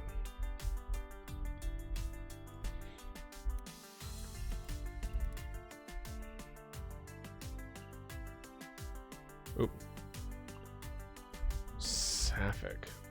Meaning. Sapphic is an identity term or label generally used to describe women's attraction to other women. It's an umbrella term for lesbians, bisexual, pansexual women, and queer women. Oh. Oh. So it's literally, Sapphic is just anyone who likes women. It's an umbrella term of if you like women, you're Sapphic. But it doesn't include the other little extra bits that you may also be attracted to. Gotcha. That's kind of cool. I didn't realize that there was like an umbrella term for like specifically like that helps clarify it. Achillean? Okay, so Achillean is male attraction, and Sapphic is female attraction. Interesting. Hey, hi Silly, how are you doing? I'm learning about Sapphic today. And Aphelion or Achillean. You know, just casual learning about Selkies and the umbrella terms for liking women and men that includes all the different variations of sexualities that would classify as such. Well, currently we are doing Wikipedia deep dives. So we started with Dodo, and then we went to Unicorn, Pliny the Younger, and then now Selkies. So I know about Yaoi Yuri. Thank you. My first girlfriend tried to get me into yaoi a lot. Damn Sasuke Naruto fandoms. Fucking making my ass read it.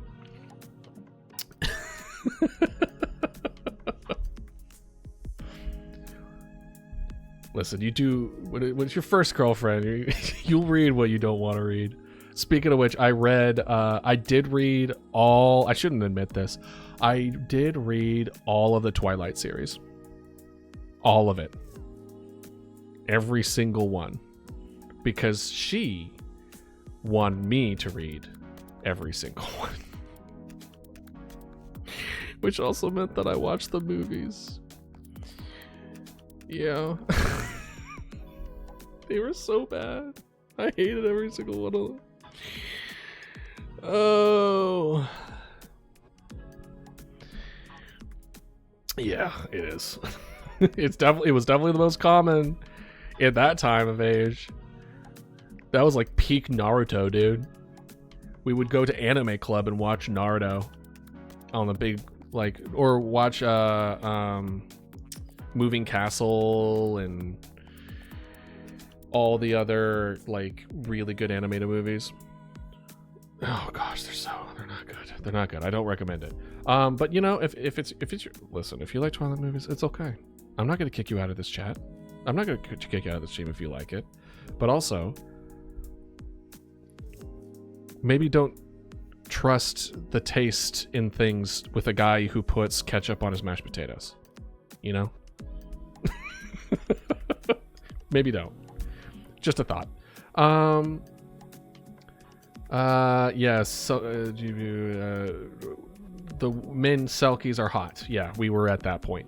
They're typically those who are dissatisfied with their lives, such as married women. And then I laughed at that because I made the joke saying that their quote unquote great seductive power is just telling the women like, hey, I won't try to steal your skin and make you marry me.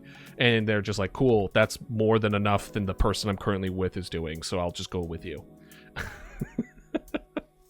No, Scallion. I was gonna say, hopefully it's not too demanding. We're just looking at Wikipedia. Like, it's not crazy. They typically see they're satisfied with their women winning their fishermen husbands. Oh, so the husbands are away fishing. And that's hilarious. Can you imagine? Can you imagine going out fishing all day, trying to get the fish to feed your family, and in that process, a fish comes out of the ocean and has sex with your partner? While you're fishing in the ocean's fishing for you.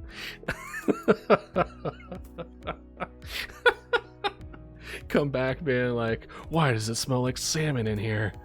What the fuck have you been doing? Oh my gosh.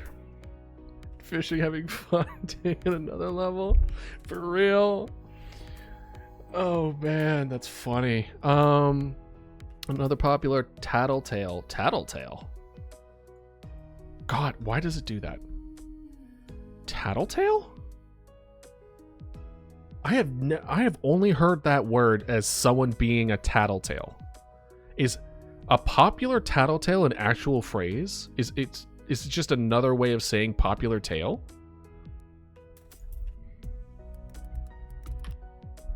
A person, specifically a child, who reveals secrets and informs other. A telltale. Cooking. I've only heard that word in like snitch. Yeah, same. Tattletale Lounge is really funny though. I don't know what that is, but that's funny. Tattletale alarm systems. That's fucking great. Some people have amazing naming sense. Tattletale as an alarm system is fucking genius. You can't convince me otherwise. Never heard Tattletale in a serious way. Yeah, exactly. In one popular Tattletale version of a certain Ursula of Orkney. The fuck is this? What is this? Fucking Lord of the Rings? It was rumored that she wished to make contact with her male Selkie and would shed 7 tears into the sea. It's only 7? 7? That's the ocean's really big. 7 doesn't. Okay. Children born between male and sea folk may have webbed hands, as in the case of the Shetland. I need to say that word very carefully. Mermaid, whose children had a sort of web between their fingers, or Ursula, rumored to have children to have sired a male Selkie, such that the children would have the webbing between their fingers and toes made of horny material clipped away intermittently. What does that mean? So the web is like bony? Well, that's kind of uncomfortable. Can you imagine? Like bony, sharp things between your fingers? That's so uncomfortable? I'd rather just have webbed fingers. Plus, like, do you know how advantageous webbed fingers would be if you, like, swam competitively? That'd be fucking based as hell. Which, by the way, I did have an advantage. So, idealist fact, not the character, the streamer. I used to swim when I was a kid. I will put in quotations professional swimmer, in the sense of I swam on a team in like elementary school ish, right? I swam competitively, and I know, right? I was gonna say, what is considered a tier when there's a stream? Anyway, but I so I have big feet. So I used to make jokes that I have like natural flippers when it comes to swimming. So I have an advantage, just body wide. Like I am built as a swimmer. Like I have the broad shoulders and I got the big feet. Like I'm good, which why it's one of the reasons why I enjoy swimming. And I think that's why I think my body kind of grew to be a swimmer, is because I swam when I was younger. Didn't grow up to be a tennis player, I'll tell you that much. Anyway, some of the descendants actually did have these hereditary traits. according to Walter Trail Dennison. What is a farmer and a folklorist? Imagine being a folklorist. Imagine making a living off of making stories. I guess that would be a children's book author? I used to swim, and that's when I became terrified of water. Water, deep, dark water is terrifying for me. If I can see the bottom, we're pretty okay. If it's dark and I don't know what's in there, no. I am also afraid of drowning, but don't like water because I almost drowned. Yeah, silly. I agree. Yeah, I think, if I remember correctly, I think my fear happened when someone held my head underwater one time. I think it was supposed to be a joke, but like, I remember the panic that I had, and now, like, don't get me wrong, I still swim just fine, but if I'm at any point feel like I'm going to drown, my immediate reaction is just instantaneous panic. But how did that happen, Silly, if you don't mind me asking? Binding rules in sinful origin. Say that Selkies could turn any human every so often. Could turn any human every so often when the conditions of the tides are correct? Could turn humans. So they become, I thought they meant like turning the humans into a Selkie. I'm like, what? I was only young, so I think it happened because of my floaties burst. Oh, damn. Someone go after that manufacturer, what the fuck? Well, I'm glad you came out okay. But oral stories disagreed. The time interval, the contacted male Selkie promised to visit her the 7th stream or spring tide.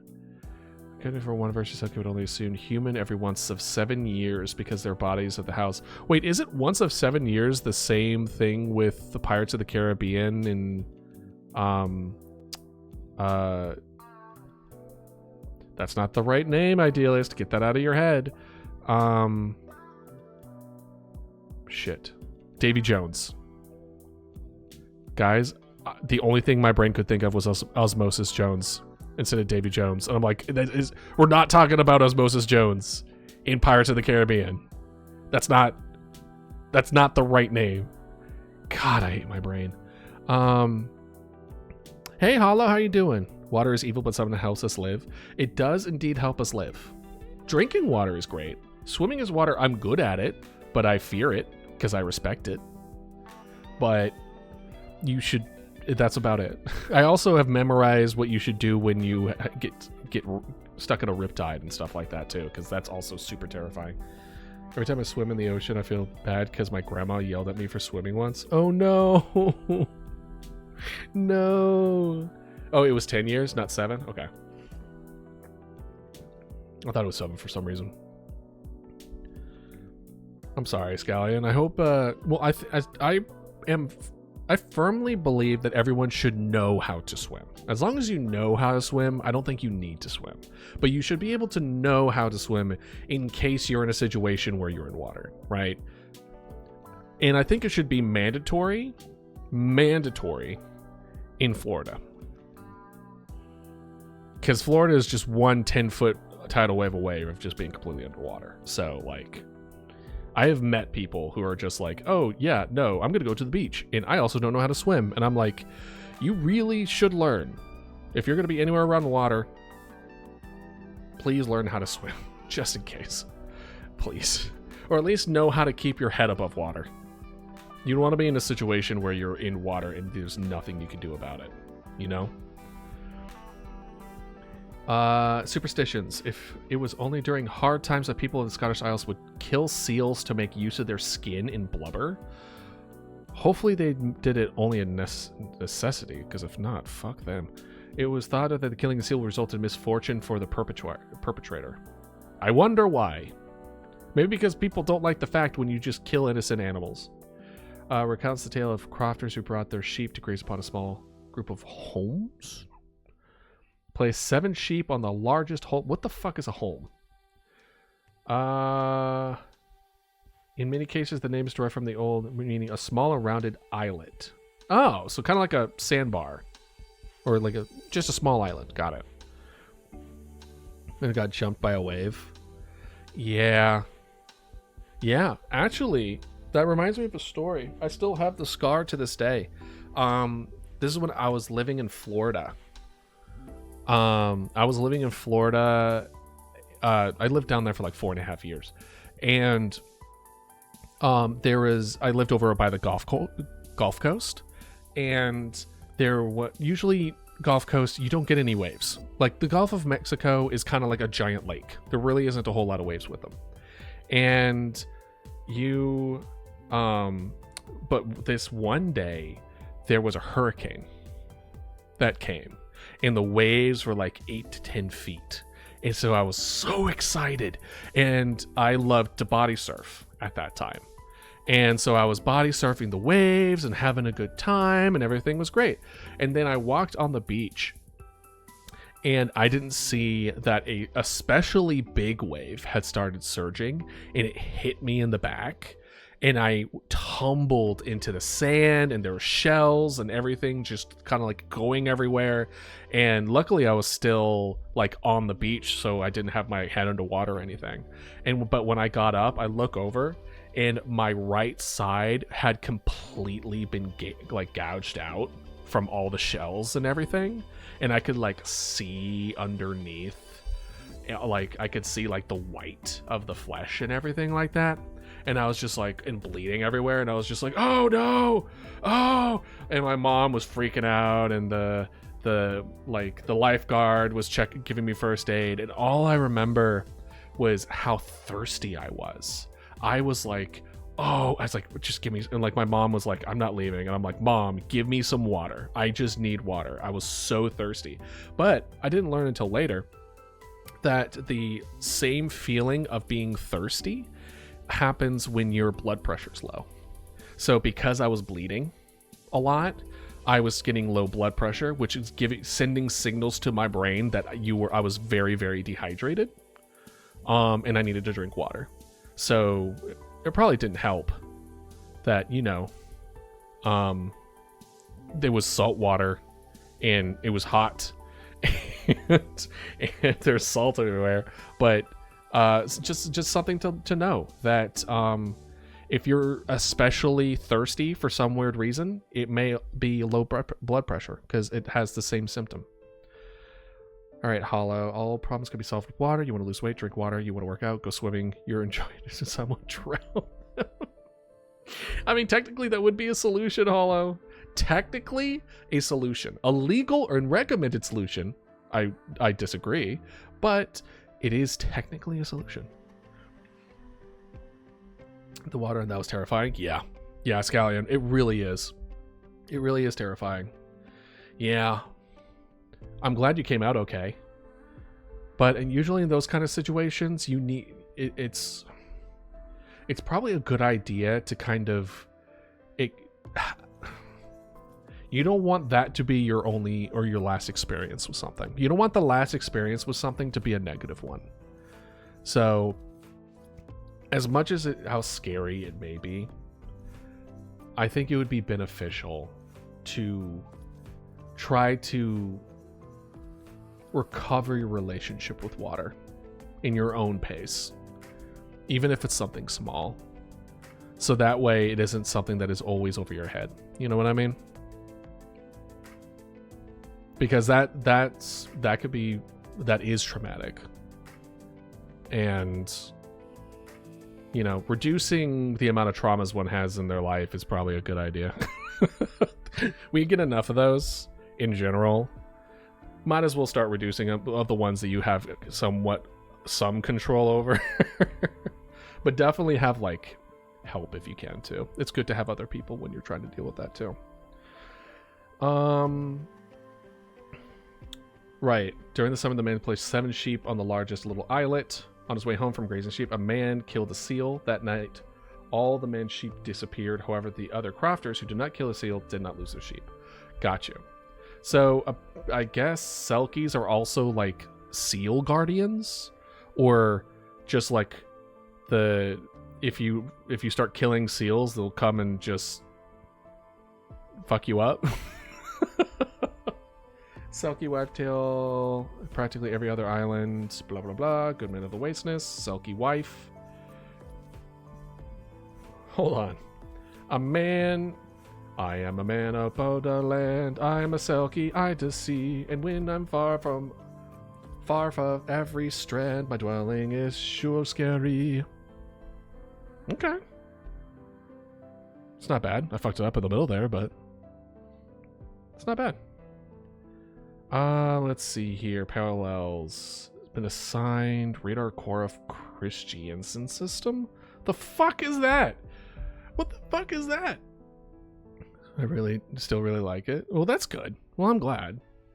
I'm sorry you've had so much negative experience with the beach, though. What the heck is Radar Thoraf Christensen? Is a Norwegian folklorist archivist? There is an archive system for folklore. Interesting. Okay. Stars are Selkie wise, but also recognized by Swan Maiden motif type. I guess. Let's see here. How much more of this is there? I'm starting to get done with it. Let's go back to Pliny the Younger. I still very much want to know what the hell this guy's situation is. Gaius Plinius Caecilius Secundus, better known in English as Pliny the Younger, was a lawyer, author, and magistrate. Pliny's uncle, Pliny the Elder, helped raise and educate him.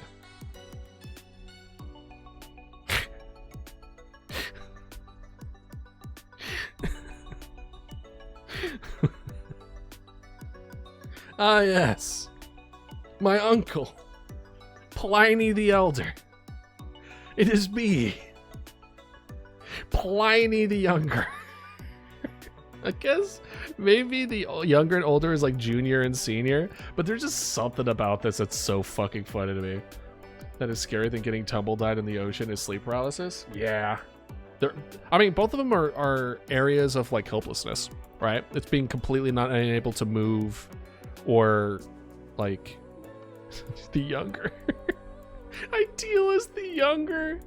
I am Idealist the Elder, and you are Idealist the Younger. Oh my gosh. Wrote hundreds of letters. Reigning emperors, Pliny magistrate, Pliny rose to the series.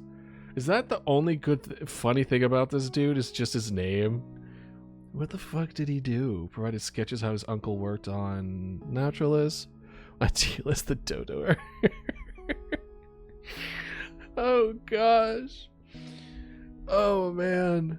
CeeLo died, charge education, great teacher, blah blah blah, adopted by his uncle. Pliny the Younger changed his name from Gallius Celius Silo to Gaius Plinus Caecilius Secundus. Gosh, fucking Latin, dude. Deal is the bird god. You know it. Well, not all birds, just the dead ones. There is some evidence that Pliny had a sibling. So we have Pliny the Elder, then Pliny the Younger. What would the brother be? Pliny the brother? Pliny the Older? Pliny. What would the sibling be? For Pliny. I don't know. Pliny the Other? Tell me that you're having a third child syndrome. Oh my gosh. Pliny the Other is ridiculous. Oh man. Pliny the Little to the writer.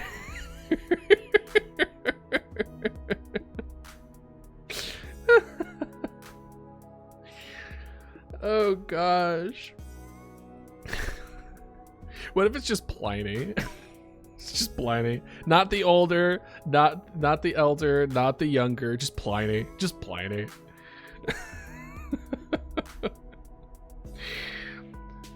It's like, who? Memorial erected to Como repeats the terms will, blah, blah, blah. Son of Lucas established a fund, interest which apply oil used for soap. Imagine using oil for soap. His name is Megatron. Yeah, it's just ridiculous. It was Caesar. Trustees apparently named the inscription Sicily's Valens, Secundus Sonus Lucius, as Conturbinalis Lutella. Nutella? That he was a trustee, I guess, of my ancestors. Pliny the Elder, so Valens' mother was probably not his sister, Plinia. Perhaps Valens was Lutinus' son, blah, blah, blah. Blah, blah, blah. A lot of just nothing. Death was thought to have died suddenly through his convention. During his convention, I can read. In the Bithynia Pontius, since no events referred to his letters to date. Interesting. Pliny the mother. Historical figures' names. I mean, there's no way that I couldn't read Pliny the Younger, right? Like, there's no way that I couldn't possibly get into this. I've been tumbled by waves, but when I had to sleep, paralysis in my room just went dark, and not like the normal dark. Yeah. It's been disappeared. It was the weirdest shit. Yeah. Pliny the pleather. No, Hollow, like, sleep paralysis is spooky. I struggled a lot with I struggled a lot with nightmares when I was a kid. So I only had sleep paralysis once, but I was plagued with nightmares for like from the age of when I lived in Colorado. I'm pretty sure that house was haunted. We had a lot of shit happen in that house. And like every night was like a new way of dying for me. So like I remember being eaten alive by bears. I remember being bitten by snakes. I remember being hunted. I remember learning how to like how to wake myself up from the nightmares, and then eventually I wasn't able to do it anymore. And like yesterday I woke up sweating so much. Yeah, no, like when you're in that state, it's terrifying, right? And I remember there was this one, I think the only time where it was full on paralysis was I heard something coming up from the basement and I wanted to scream and I couldn't move as I was listening to it kind of like walk through the house and then up the final staircase that led to my room. And then like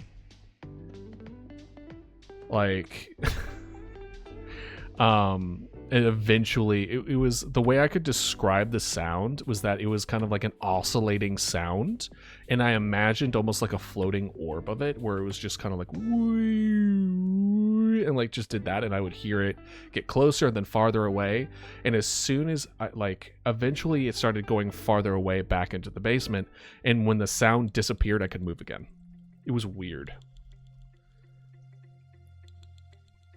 This is only that happened twice, and the one I described was the first one. Oh, what happened in the second one? But it's an alien. It may have been. I don't know. Probably not. But like, the only thing that I'll say with it is that nowadays, when I see shit in the dark from my half asleep state, it's a comfort. It's not a fear for me. I recognize that it's just my brain being half asleep, and I just go to bed. There's a lot of weird, creepy shit in that dark, man. But I just kind of like, oh, okay. Nice seeing y'all again. And then I just go to bed. Because I grew up with that shit.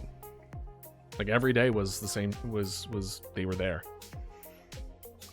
So I'm like, oh, hello again. And so nightmares don't really scare me a whole lot anymore. But, you know, that took like 30 years to get to that point of just like, all right, calm down. Planning, blah blah blah blah blah blah. Man, I'm becoming less and less about Pliny. Just his name. Okay, we're going back to unicorns. All right. Yeah, for real. So the whole reason we talked about Pliny is because the accounts of natural history of unicorns included Ctesias, Strabo, Pliny the Younger, Alien. Yeah, that's just straight alien. And Cosmas Indicopleustis. All right, calm down. All right, Ratty, what are you adding? I wasn't able to upgrade the blanket yet, so that's something I'll be doing hopefully today. If not today, tomorrow. At least until the next stream, before the next stream, definitely. What are you adding? Ratty the snail. Stegosaurus. Actually, hold on. Do we already have that? Let's see. Do we have Stegosaurus already on there? We don't.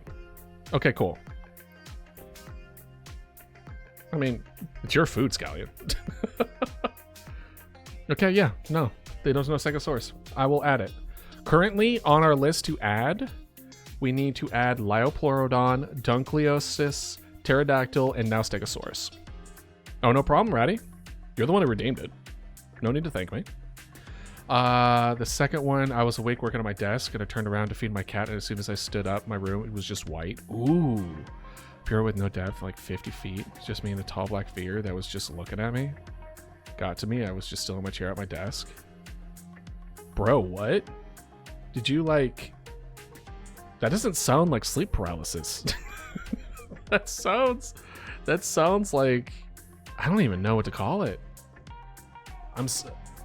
Like, I know that must have been really terrifying, but a part of me thinks that's really cool. I'm sorry. As someone who loves horror, that's very effective. It's very much just like, I kind of want to make that. I apologize. I don't mean to make your traumas into inspiration for horror. But also, so I am sorry, but also that's cool. I'm sorry.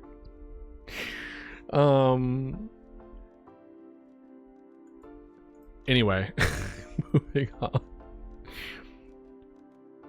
The Bible describes also an animal, the reem.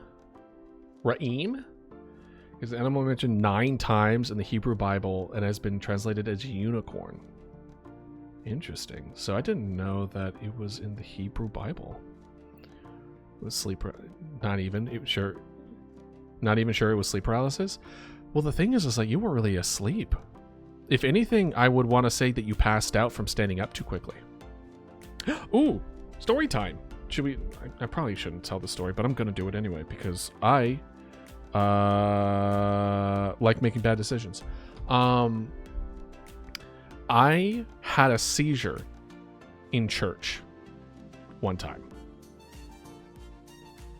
So what happened was we were in church and we did the whole pray, stand, do the whole 9 yards. And then I flopped down in my seat because I am a child and we flop.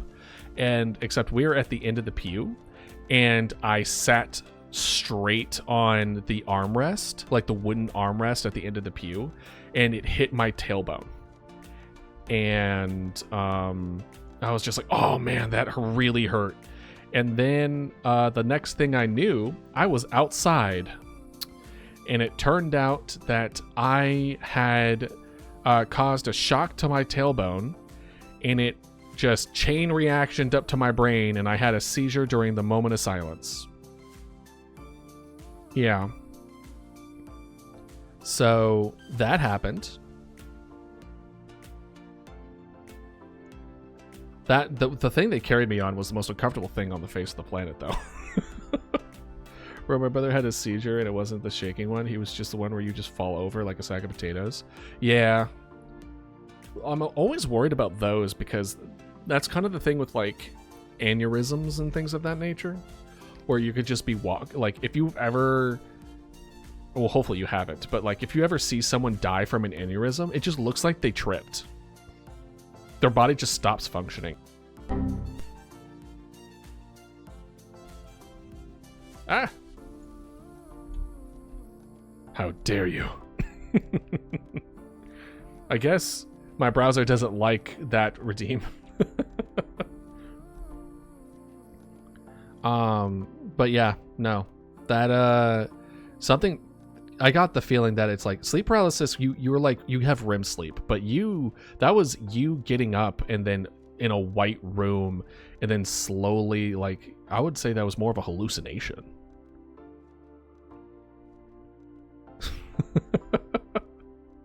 It was very good timing. It was good. All right. Let's see. Wait. The unicorns continues to hold a place in popular culture. It is often used as a symbol of fantasy or rarity. In the 21st century, it has become an LGBTQ plus symbol? Wait. Unicorns are considered LGBTQ symbol? In what way? I mean, I guess I could see rainbow, but... And I guess unicorn, but is it just all-encompassing? LGBTQ communities adopted certain symbols for self-identification. Okay, we're just gonna open this. Symbols for self-identification demonstrate unity. I can spell. Yeah, right. Pride, shared values, allegiance to one another. These symbols communicate ideas, concepts, etc. These are derived from astronomical symbols. Okay. The male and I could see this. Yeah, that checks out. Following Linnaeus biologies of the mandatory symbol, Venus present the female sex. Okay, male combined, female used to represent androgen. My favorite game genre is horror, but that pet is so cursed. I love it. I would say horror, followed closely by... I really do love a good action game. You found more snails? No! Bro, just throw the whole tank away at this point. Like, you've been struggling with these snails for like months, dude. Like, get all those guys out and just like throw away the whole fucking tank.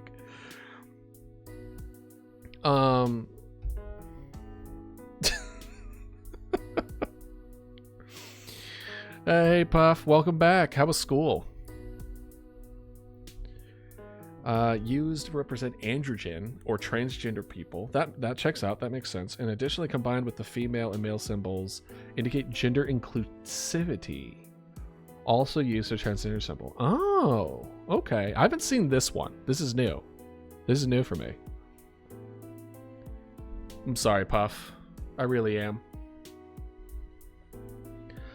Graphic designer Tom Doer is an American gay activist. Okay, is introduced the lambda symbol into the gay rights movement when the image is used to represent the political work of the Gay Activist Alliance. Okay. Gay Activist Alliance states the door. Okay. Officially declared the international symbol for gay and lesbian rights. Gay rights. Do y'all recognize the lambda symbol? I don't know if any of y'all are in the Gay Activist Alliance. I haven't seen the lambda. Like, I've seen these. I've seen the female, the male, those. This one's new, but lambda I haven't seen a whole lot. That feels, I don't know, not as familiar to me. Won't be here long. Well, that's fine. Welcome regardless. We're looking. We were looking at unicorns, and then it said unicorns was an LGBTQ symbol, and now we're looking at LGBTQ symbols. Yeah. Especially declared international symbol for gay and lesbian rights. Green indicated Hold on. In the 19th century, green indicated homosexual affiliations? Just green. Just the color green.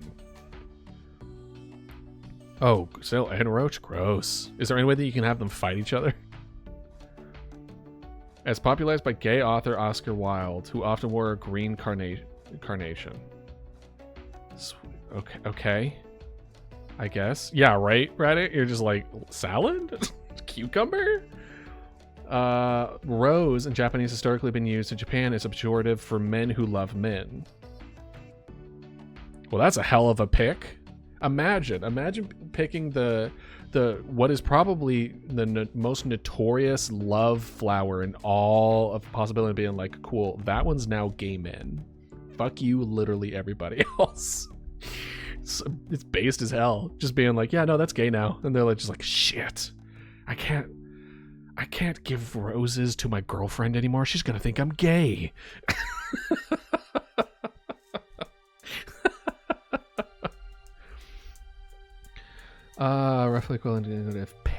Roughly equivalent to the English language term pansy? Imagine having a rose. Well, actually, no, that's just high school. Just being called a pansy for having a rose. Oh my gosh. Term reappropriated by Japanese gay media. Gay magazine is supposedly derived. The use of a rose is prominent symbol of love between males. Is supposedly derived. Oh, you know what this means? This really means that if somebody gives you roses, it means they're gay. Yeah, I don't make the rules. This is Wikipedia. This is how it be. Derived Greek myth and King Laius having affairs with boys. Please tell me they're of age. Usually in his teens. Gross. Since the 2000s, bara has been used in non-Japanese audience as an umbrella term to describe a wide variety of Japanese and non-Japanese gay media featuring love and sex between masculine men. Bara? Have y'all heard of bara? Yaoi and Yuri, I have heard. Have you heard of bara? A colloquialism for a genre of Japanese art and media known within Japan for gay manga.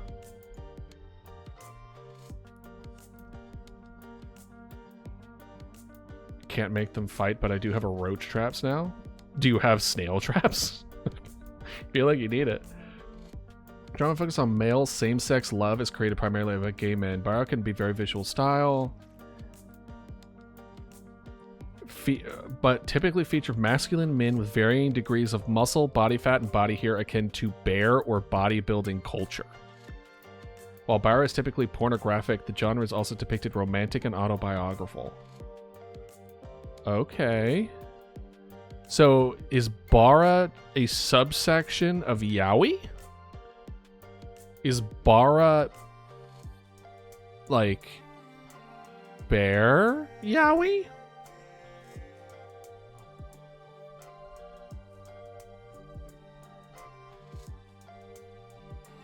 Huh. How is it different? Explain it to me. Am I in the ballpark? It's like it's a subsection where it's like more bear and just kind of like bigger guys kind of deal. Non-Japanese contest bars describes wide breadth of Japanese inspired fan art, part gay pornography.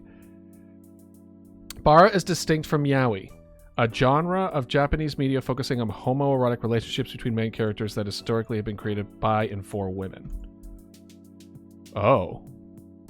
Shit, are they calling y'all out? Are they saying bara is for men and yaoi is for women? Is that what I'm reading it? Like, what? What? Is that what this is? Actually, this is the gay stuff for men. By men, for men. Yaoi, that's some pussy shit. This is for women. That's so weird. The fuck? Oh my gosh. What? How is it different? It is distinct from yaoi. How is it distinct from yaoi? You don't give me a thing.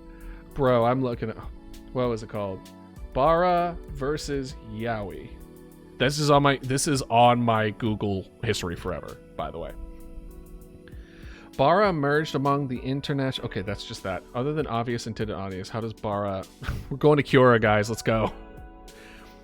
How does Bara from yaoi? Okay, so Bara and yaoi are both genres of male and male romance and manga and anime, but they cater to different audiences and have distinct characteristics.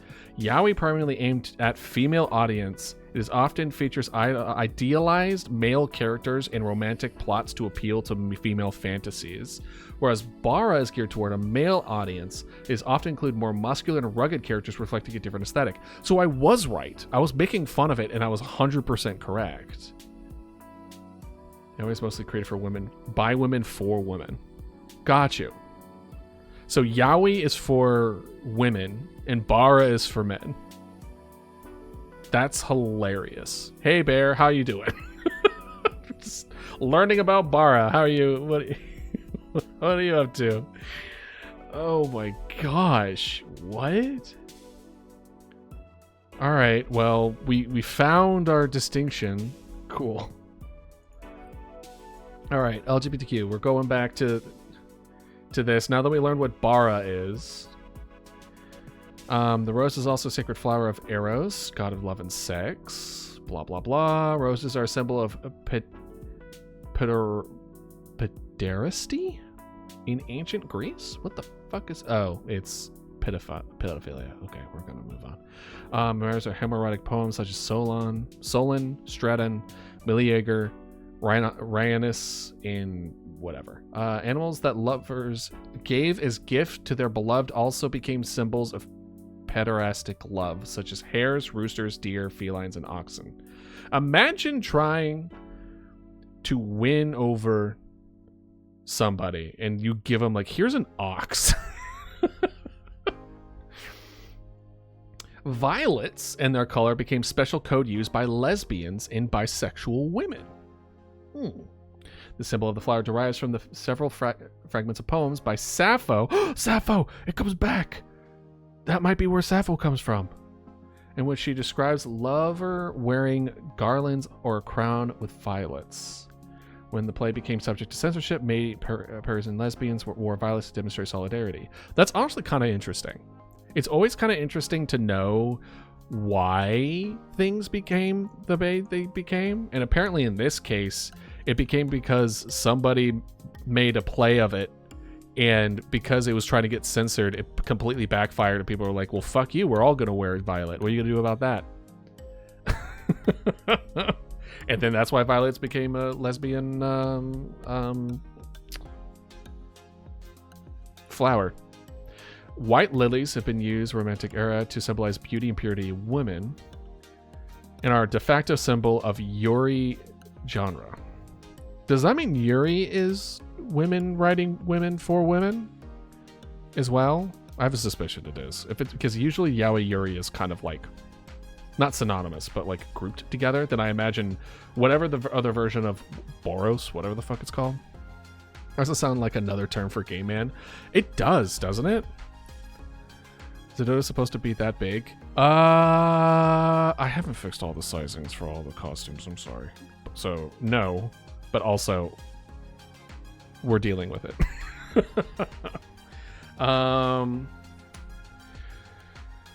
What would the descriptor of someone named Oxen be? If you in the gay community, in the LGBTQ plus community, and someone was described as an oxen, what would that be? Hey Crow, how you doing? The pizza him and eat it? What?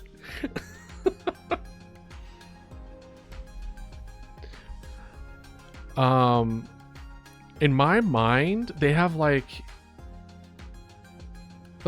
because their description of like bears, right? Which are more like hairy and bulky and muscular. But oxen, I would almost put like stocky, maybe? Like broader shoulders. Like very broad, very wide is what I would consider like an oxen. No, I haven't, unfortunately. The VA saying that? The pizza Heman eat it? No. I was thinking otter.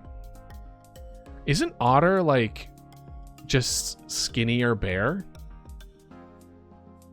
Kinda. I don't have my finger on the pulse for this kind of stuff. I think y'all are gonna have to fill in the gaps for me here. Okay, alright, okay. Alright, I'm gonna add, you know what I'm gonna do, Crow? You know what I'm gonna do? I'm gonna look up, because apparently I'm also starting a Tumblr. Apparently that's happening today. I'll also look up pizza Himmin. Eat it? Is that what it's called? Short? I'll look it up. Or should we look it up now? Is it appropriate to stream? Pizza He-Man? Wait, Pizza He-Man? Like He-Man. The muscular guy with the sword. Pizza He-Man. Eat it. Hold on. I feel like I need to... Pizza He-Man. Hold... The Pizza He-Man! Eat it! Ah! What? Ah, shit! What the fuck? What? What the hell did I just watch? Oh, hold on. Let's watch the second one. Skip. Get this out of here. Here's how we're gonna end this. All right?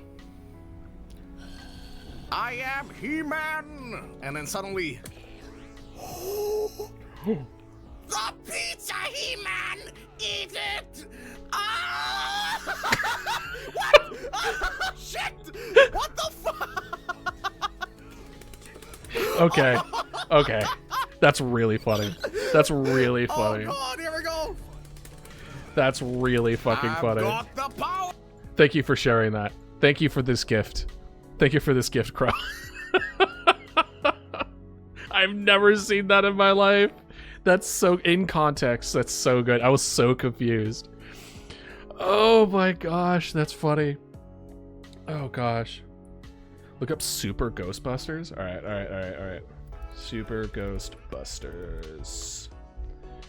Super what? Oh, that's way too long. We're not gonna be able to sit there and watch that. I have 200 ibuprofen tablets. Who wants them? Save it for later, my guy. All right. I'm gonna put that on the side. I'll watch that. I'm just gonna leave it as one of my mini like 35 tabs that I have open. All right. Apparently the lily is a Yuri symbol. Coin referring to female readers. Yeah. Yuri and Yaoi is apparently directed specifically towards women, and then Bara is gay media for men, which I find is absolutely hilarious. But it totally makes sense that you would want to write things in particular perspective in order to for the specific audience that you want to reach. So in hindsight it makes sense, but also I'm like, that's such a weird distinction to put in the sand, where it's just like, this is gay media for women and this is gay media for men. It's weird. And all my slides at work. You must have amazing slides, Crow. You must have amazing presentations. I love it. I fucking loved it when my coworkers put like memes on their slides. It was a presentation I actually look forward to. It was so great. I think one time he actually made like a meme video and shit like that. It was great. Talented individual. No, I haven't added that redeem yet, Scallion. I refuse. You know what? I'm gonna open 5 more tabs just to spite you. I can recommend some paleontology accounts. Hell yeah. As I said, I'm gonna add it to my socials. I will do it. I've never been on Tumblr, ever. Again, I'm not a social media guy. I've never have. Literally only opened it up for making this my business. That's it. The amount of tabs I have open. All right. While not all these women are lesbians, it's unclear whether there was a first instance of the term Yuri in this context. Okay. Blahaj? The IKEA... Hold on. The IKEA plush toy shark Blaha. Blahaj? Swedish pronunciation Blowhaj? Blue shark, colloquially angelicized as Blaha. Oh, so it's just Blaha. Okay, just Blaha. All right. Nice. Is commonly associated with LGBT culture, in particular the transgender community. Hey, guys, why are we transgendering a shark? Specifically, why the IKEA shark? As a cis white male. Actually, I'm not even 100% sure of that. Can I really classify myself as cis? So, don't really mean to out myself in this way, but I'm like 90% sure I'm demisexual. So I don't think I could classify myself as cis white male anymore. I guess I could just do it just cuz. Who's gonna check? It is funny. You're not wrong. You're not wrong. Is by part due to the colored similarity to a transgender pride flag. Oh! It is! How come you, do you feel that way? It makes a lot of sense. As far as just my feelings towards like partners that I've had in the past, as far as these, how weirdly connected attraction has to be, where it's like, I've always thought it was like, oh, I need to learn to be with or not learn to be with someone, but like they need to pass a vibe check for me to even get any kind of feelings. But I thought that was normal, where it was just kind of like, oh, you know, like everyone feels this way. But like the idea of first night stands was never really a thing in my book. The only time that I've had any interest in relationships were people that I've learned, like that I've grown an intimate relationship beforehand, just like an emotional connection at first. And I've never really looked at someone and been like, I want to have sex with that person. Like that has never been a thing. So plus, like, I'm not going to go into super detail. It's been a very unusual long time since I've been with a partner, and I'm completely fine and okay with it. And most people that I've talked to about that are just like, you're okay with it? And I'm like, yeah, why wouldn't I be okay with it?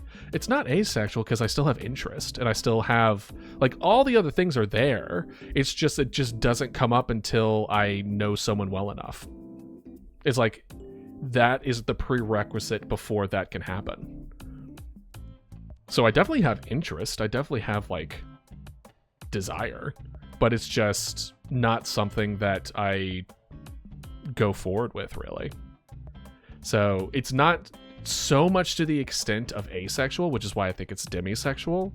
Whereas I definitely don't think I'm normal vanilla sexual. Arrow ace myself. People call me AA battery. What are they? Oh yeah. Arrow ace AA. That's funny. That's pretty funny. Yeah, I mean, this is something that I'm kind of exploring. Like, when I mean recent, I mean like within the last like 2 months, like not even. So I don't really know. It's just I check a lot of the boxes, and he would explain a lot. As far as just like demisexuality would explain a lot of my tendencies when it came to partners, when it came to desire, and so I'm like, I'm pretty sure that would fit me. And as far as I can tell, there isn't like a test. Is there a test? Demi sexual test. Hey, there is a test. Boop. I know that's not a real test, but like, am I demisexual quiz? Is this gonna get me over to like, what was the quiz? Ooh, it feels right though. Yeah, my fried chicken burrito cultural disaster is delicious. Then excellent. Hold on. Let's see here. All right. Question at 25. Oh god, can we make this like not just eye-blindingly... Whatever, it's fine. All right, so definitely fully agree. You're going to learn more about me than you thought you wanted to. Sorry about that. I prefer direct communication over flirting. Oh, 100%. Physical attraction is not enough. I need to know a person well before attracted. Oh, yep. I have to take my time to get to know someone before coming romantically in love. Uh-huh. I find greater satisfaction in intimate relationships that are emotionally meaningful. Yep. Sorry. I'm going to try to go this quickly. I feel more comfortable in developing a friendship first. Yep. I don't enjoy flirting. I enjoy flirting. Flirting's fun. Flirting is fun. But, like, it has to be the right person. You know what I mean? Like, you can't just flirt with anybody. You need to have, like, the right vibe. Plus, like, it's fun messing with people that way, you know? I develop sexual attraction very slowly based on trust and emotional intimacy. I'm willing to say that is, like, not fully agree, but I agree to that. I feel sexually attracted to someone after forming a deep emotional connection. You only feel it. Yeah, definitely. Casual sex does not appeal to me. Mm-hmm. Friends with benefits arrangement do not align with the person that I am. Give us a pickup line. See, that's what I'm talking about. Why would I bother using a pickup line? What could you possibly gain from a pickup line?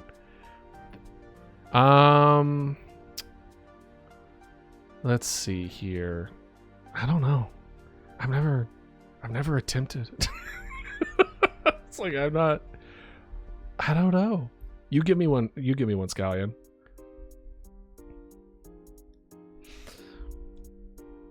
Yeah, I guess funny would be good. I don't know. I feel like you gotta be witty for that kind of shit. And my wit is average at best.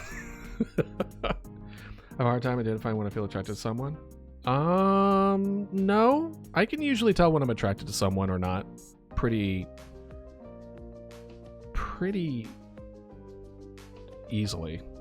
I enjoy flirting and the exchange of playfulness and energy that comes from it. I like it with certain people, but not like I'm just gonna casually flirt for no reason. Like, that's not really my vibe. I struggle to recognize my own romantic feelings. No. I need to know someone well before I get sexually attracted. Yup. Wit is not charisma, sir. However, it also plays a role, so you're not 100% wrong. I think wit. I would say wit is a type of charisma. My dubstat is wit. Hell yeah. Hell yeah. Listen, there are some people with like people with strong wit are just amazing. Just amazing. Like, it's so cool to watch. It's like off the rip they say something amazing. Oh, not me. Not me. I have moments, but it's very rare. I can't summon it. I have to maintain serious demeanor in interactions. No. I'm very casual. I am very, you know what? Full disagree. I'm a very casual in interactions, even when I'm not supposed to be, which makes me very easy to get along, but it does rub people the wrong way in professional areas. I dislike playful teasing. No, I like playful teasing. I don't enjoy casual sex or friends with benefits. I'm going to say okay. Okay, so in my mind, friends with benefits, I wouldn't be friends with someone unless I had a strong emotional connection with them in the first place. Like, we're not...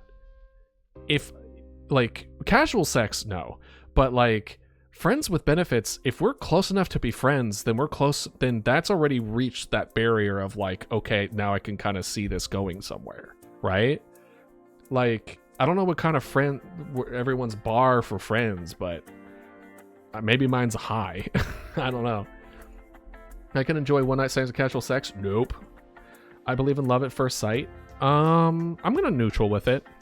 There have been people that I have seen, I could probably count them on one hand, where I like had that like jittery feeling and things of that nature. But like, there's certainly been no one where I'm like, I want to have sex with that person, like off the rip. But it's just more or less like I could tell when someone's gonna be like my weakness, you know? So I'm gonna put neutral. I can feel sexually titillated by visual input, seeing a model on a billboard, for example. No. No, not really.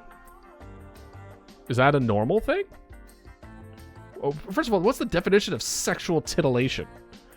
What the fuck does that mean? I don't remember hearing that in sex ed. I'm gonna put somewhat no, but not fully no.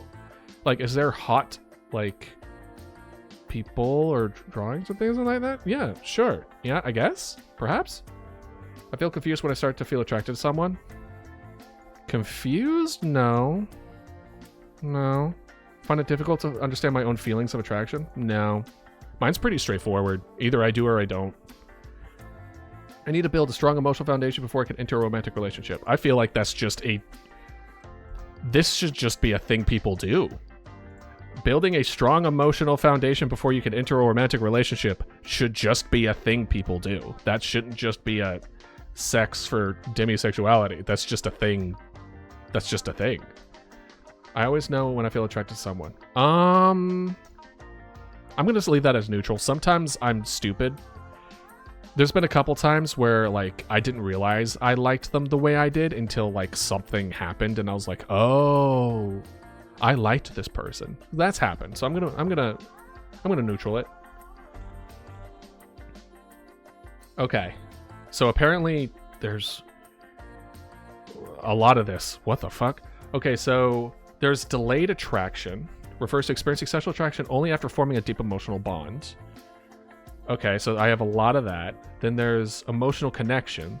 Requires a strong emotional connection. Casual sex aversion. Refers to viewing sexual intimacy as deep intertwined with emotional intimacy. Yeah. Flirting avoidance is low. Refers to finding teasing or suggestive bantering uncomfortable. Yeah, like, if it's with the right people, it's really fun. But I would never do it casually. Like, I would never, like, flirt with just a person that I didn't feel like would respond well to it. Romance, estrangement. Refers to demisexuals' feelings of uncertainty. So I'm a confident demisexual? I guess? Total demisexuality. Higher scores indicate greater demisexuality. .rr. Whatever the fuck that means. Okay. Well, I'm a confident potential then there's personalities. FYI, I'm INFP for this. I've had to take this goddamn thing like 17 times in being in work. Oh shit. Oh shit, pre-roll is on. We need to go to ads. I completely forgot. This is why they don't do it. We will move towards the shark for transgenders after this commercial break. See y'all in a second. I'm also going to run to the restroom. Be right back.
All right, I'm back. Sorry about that.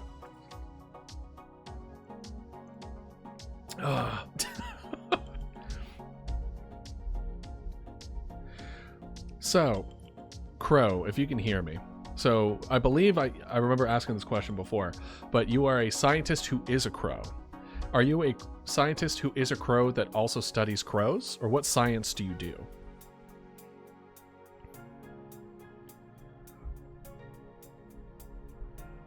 You might not also be able to hear me, so, you know, it's fine if you don't answer. That's so funny. I now have to keep an eye on the ad break. Just because, like, I know it came up, like, a while ago, but I definitely got distracted. Hopefully we didn't lose too many people from that. To be fair, the pre-rolls are only 30 seconds, but you know how it be.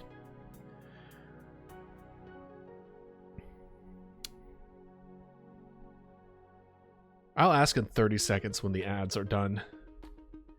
It is fine as wine as we learn about Blaha the shark. And now that they mentioned the fact that Blaha the shark has the exact same colors as the transgender flag, it makes sense. That was enough for me to connect 2 and 2 together. It is the colors. Which also makes it interesting. Utilization of proper colors that way in different animals and stuff like that. That's kind of cool. Anyway, welcome back. So, I had a question for you, Crow. Because I believe I asked this before, and I believe it was, you are a scientist who is a crow, not a scientist who studied crows. So, are you a crow scientist that studies crows? Or what do you study? I may have also asked this before, and I apologize if that's the case. Anyway, while you get back to me on that, we're going to learn more about this shark. In particular, the transgender community, part of being colored similarly to the transgender pride flag. And the reason I said this was interesting, by the way, for different animals is because I'm trying to put together, like, ways for y'all to customize certain things as far as like dinosaurs and things of that nature. And so one of the things was like utilization of different colors, right? And if that is enough for people to fall in love with it, then that might be a potential avenue to go into, where it's like the colors that could be utilized is specific to a particular flag for that is part of identification. That's kind of neat. That's kind of cool. Early origins of this are traced back to 2020. Ran an ad campaign to support same-sex marriage in Switzerland. No way. Stegosaurus light blue.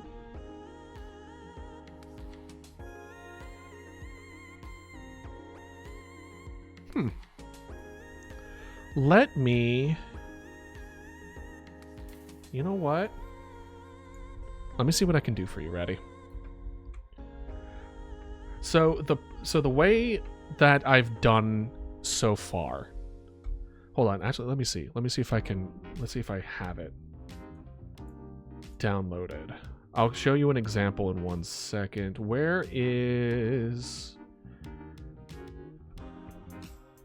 It was our Hydracat.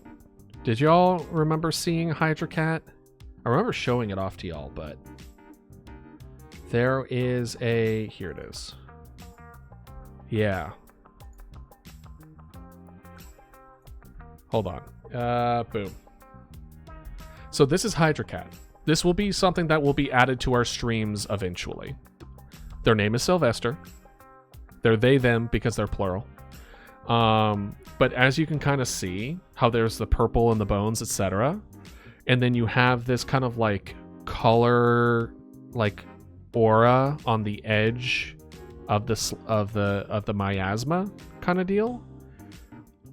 That's how I was kind of looking at potentially like different color schemes. And there may or may not be an overhaul on the actual art itself and how these things look color wise, but I want to be able to add more different kind of color variations while still sticking with the mainly purple miasma look. So it's something that I'm looking into, but I will see if I'll try my best to add some light blue to it ready. I mentioned offering my bones for more Sylvester in the comments. No. That's true, you did. I do remember that. Oh, I bet. I would be annoyed too, Scallion. But yeah, no. It's I'm looking forward to add more of them. But anyway, so that's something in the future where I would like to. I'll see if I can come up with a interesting solution, Ratty, for having some light blue introduced to the Stegosaurus that you recommended. But that's kind of cool. Now this makes a lot more sense because this was apparently used during an ad campaign to support same-sex marriage in Switzerland. So it was already tied to the LGBT community because of that commercial, and then because of the colors, it became the people of who were transgender identified more with it than anyone else. Okay, that checks out. In response to the popularity, IKEA Canada hosted a giveaway in November 2022 offering transgender people a special edition blah in the colors of the transition pride flag. That's so cool. IKEA, that's based as fuck, dude. Hell yeah. All right. Bet. I love that. I loved everything about that. They might have them. Hold on here. Let's see here. Transgender blaha.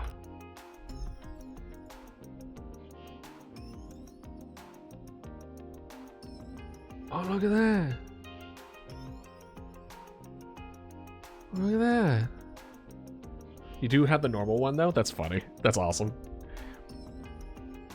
Trans Blaha is real. Look at it. Look at it. Can you like shop it? Look at that. Oh, that's cute. That's cute. Look at this. Look at this little guy. Look at him. Oh my gosh. Oh, look at these. These are so good. I'll bite all the transphobes. Oh man, this is good. Anyway, all right, moving on. We're going down to lavender rhinoceros. Okay. Daniel Thaxton and Bernie Toll created a lavender rhinoceros symbol for a public ad campaign to increase visibility for gay people in Boston-helmed gay media action advertising. Chose a rhinoceros because it is a much maligned? Aligned with an M. I don't know what that maligned and misunderstood animal. Mama Dodo is a demisexual icon. Hold on. What's the demisexual flag? Hold on. Demisexual flag colors. Well, let's just do flag because obviously the colors. Oh shit. Hey, isn't that purple pretty like our purple? Guys, I think that purple is actually kind of my purple.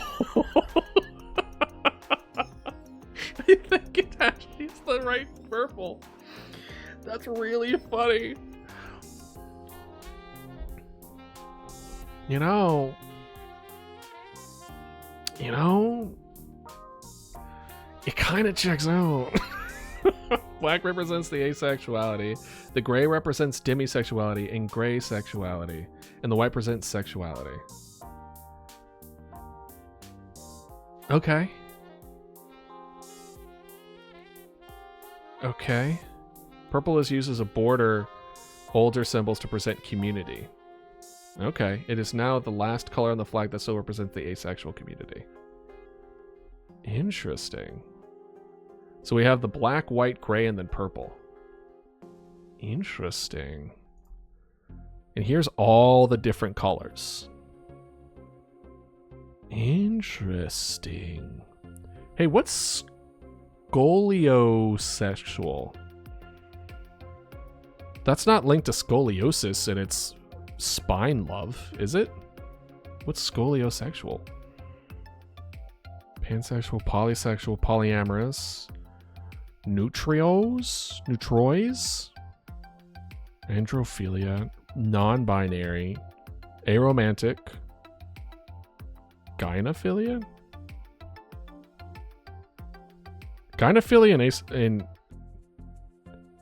I think they missed a leather here. Actual. Actual.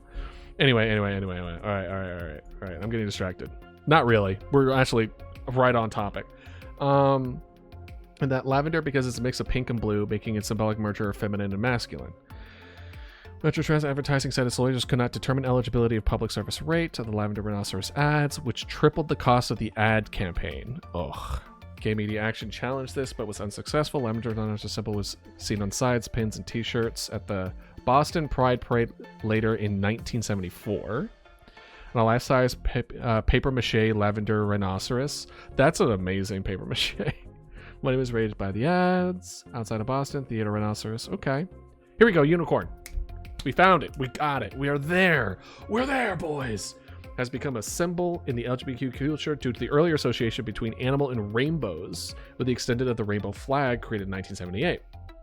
Alice Fisher, The Guardian, wrote in 2017, the unicorn has also done its bit for the LGBT community in the last century. Rainbows and unicorns are so intrinsically linked. The association is also a Victorian invention, and it's unsurprising that the magic creature started to appear on t-shirts and banners at Gay Pride, around the world, with slogans such as "Gender is imaginary" and "Totally straight, bamboozled" under sparkling rainbow unicorns.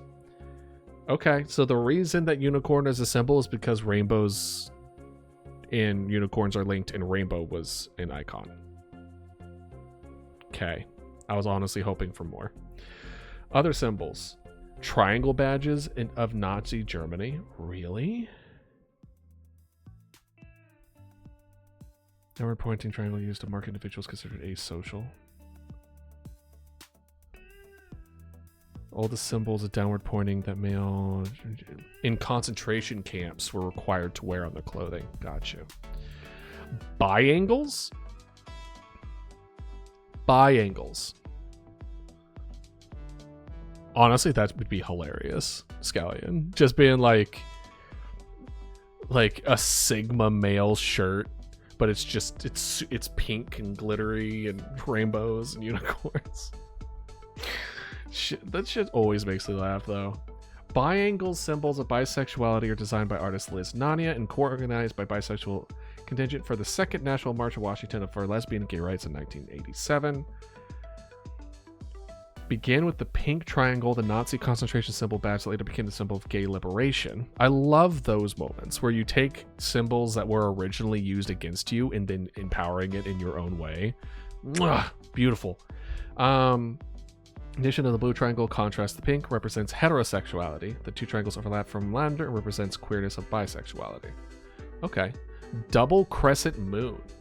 Some bisexual individuals object to the use of the pink triangle in the biangle symbol of bisexuality, as it is a symbol that Adolf Hitler's regime used to tag to prosecute homosexuals. That's fair. In response, a double crescent moon symbol of bisexuality was devised by Vivian Wagner. The symbol is common in Germany and surrounding countries. I see. Just double crescent, huh? Okay. Find that a little complex shape, but you know, who am I? The ace ring. Is it like the chastity ring, but it forces you not to have sex? The ace ring. A black ring worn on the middle finger of one's right hand is a way asexual people signify their asexuality. Interesting. The ring is deliberately worn in a similar manner as one would wear a wedding ring to symbolize marriage. Use of the symbol began in 2005. That's kind of cool. Wait, if this was supposed to symbolize marriage, then wouldn't you put on the same? That's fine. The arrow arrow ring, a white ring worn on the middle finger of one's left hand, is a way aromantic people signify their identity in a romantic spectrum. So a black ring on the right hand is asexual, and then a white ring on the left hand is aromantic. Use of the symbol began in 2015. This was chosen as the opposite of ace ring, which is the black, but they're not really opposite.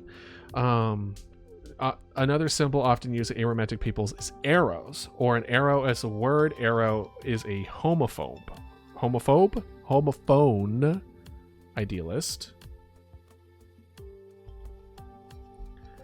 To the shortened word arrow. Oh, arrow. Bro, you'll figure it out. Don't worry. You're not supposed to have everything figured out now. I didn't even consider myself as demisexual, and I'm 33. So, like, you're good. just feel yourself out. And you will continue filling yourself out until the day you die, and probably beyond, for whatever that's going to be. Short word to use at romantic. Okay, so I get it. Aromantic, arrow, etc. Ace playing cards represents asexuality. Ace playing cards. That's hilarious. That's funny. An ace card, playing card, to show that you're on the ace community is so good. That's so funny. Due to the phonetic shortening of the asexual to ace, there are people who represent asexuality. The ace of hearts and ace of spades are used to symbolize romantic asexuality and aromantic asexuality, respectively. Likewise, the ace of clubs is used to symbolize gray asexuality and gray romanticism, and the ace of diamonds is used to symbolize demi-romanticism and demisexuality. Oh. So I guess, okay, hold on. Let's break this down. If I'm consider myself demisexual, that means I would have the ace of diamonds. Yeah, I would be the ace of diamonds. Hell yeah, we got the coolest one. Hell yeah. That's cool as hell. Ooh, let's see the diamonds. Look at it. It looks cool. The fact that it's over the diamond though bothers the fuck out of me. I like the black. I like how it's done, but it needs to be centered. It bugs me. This bugs me a lot. I may be demisexual, but my God, I have standards.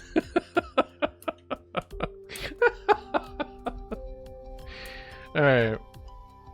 An ace of diamonds used to symbolize demi-romanticism, demisexuality. Note that it is colored like the demisexual flag and has hearts as a symbol of romance, but not red. Oh, so they just drew hearts on it. Oh, okay, so it's kind of like with the club there. Has hearts in the symbol of romance, but not on the red, like traditional romantic symbol symbolizing demi-romanticism. Okay. Where could I put the Tumblr tag link, by the way?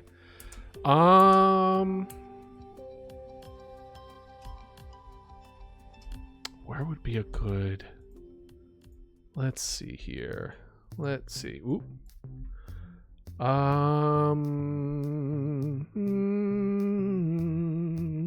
What does it entail? Is it just art? Because if it's art, then I would put it in sources, maybe? Because if we're going to go into Tumblr, paleontology as a whole, do art sources for now, and then I will probably add a Tumblr tag to the Discord, and then we'll just have like a Tumblr section for Tumblr. How's that sound? Oh, are we on display? That's funny. Okay, I was wondering why you all were able to see that immediately.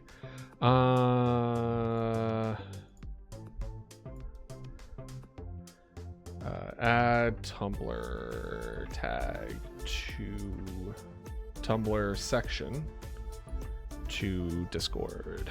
Okay, cool. After we finish this, we might just check it out. Spend the last few minutes over there. Freedom rings. Freedom rings designed by David Spada in 1991 are 6 aluminum rings, each its own colors of the rainbow flag. The rings are worn by themselves as part of the necklace, bracelets, and keychains. Air hosts and freedom rings, recognition of Pride Month, of elevating their visibility. They were sometimes referred to as Fruit Loops. That's hilarious. Gasper? What? Gasper? Gasper? Gasper? Like Casper, but gay? Casper? Gasper? Gasper is an LGBTQ symbol based on the ghost emoji of Android 5.0. Before I continue, why do you think this became a symbol? I have no idea. I have no inkling, no suspected reason why a ghost emoji became a symbol for LGBTQ community. Like zero, like absolute zero. It is a modification of the original icon that uses a background of the colors of the rainbow flag. I mean, as far as the name goes, Gasper is hilarious.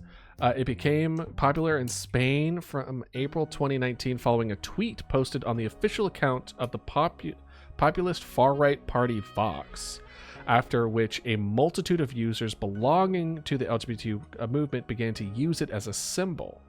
The icon on the official account of populist party Vox, National Conservative Political Party, multitude of users, LGBT movement. So, oh, that's hilarious. Oh, that's hilarious. Basically, this far-right group was being dicks and then they used this emoji. So then they're just like, you know what? We're going to take this emoji that you used against us and we're going to make it an icon for us.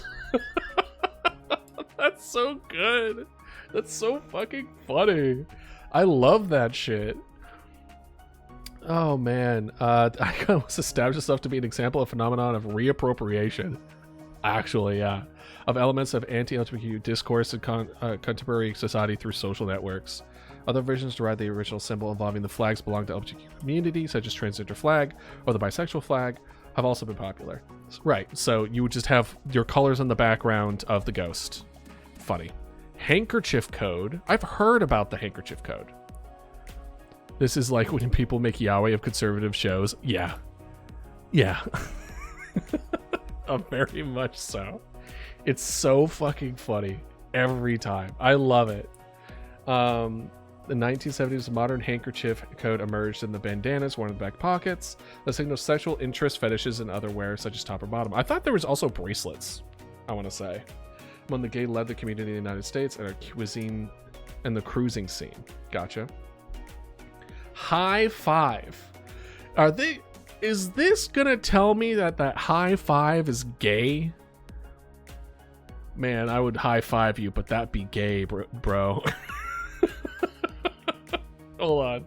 There are many origin stories with the high five, but the two most documented candidates are Dusty Baker and Glenn Burke of the Los Angeles Dodgers professional baseball team, and Wiley Brown and Derek Smith, blah, blah, blah, blah. After retiring from baseball, Burke, who was one of the first openly gay professional athletes, used the high five with other gay residents of the Castro district, and it became a symbol of gay pride. It is! High-fiving is gay! It's how you summon your unicorn mount.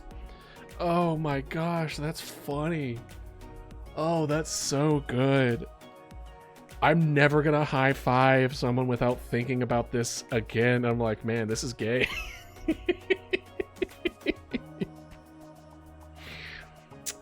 Have you high fived your bros lately?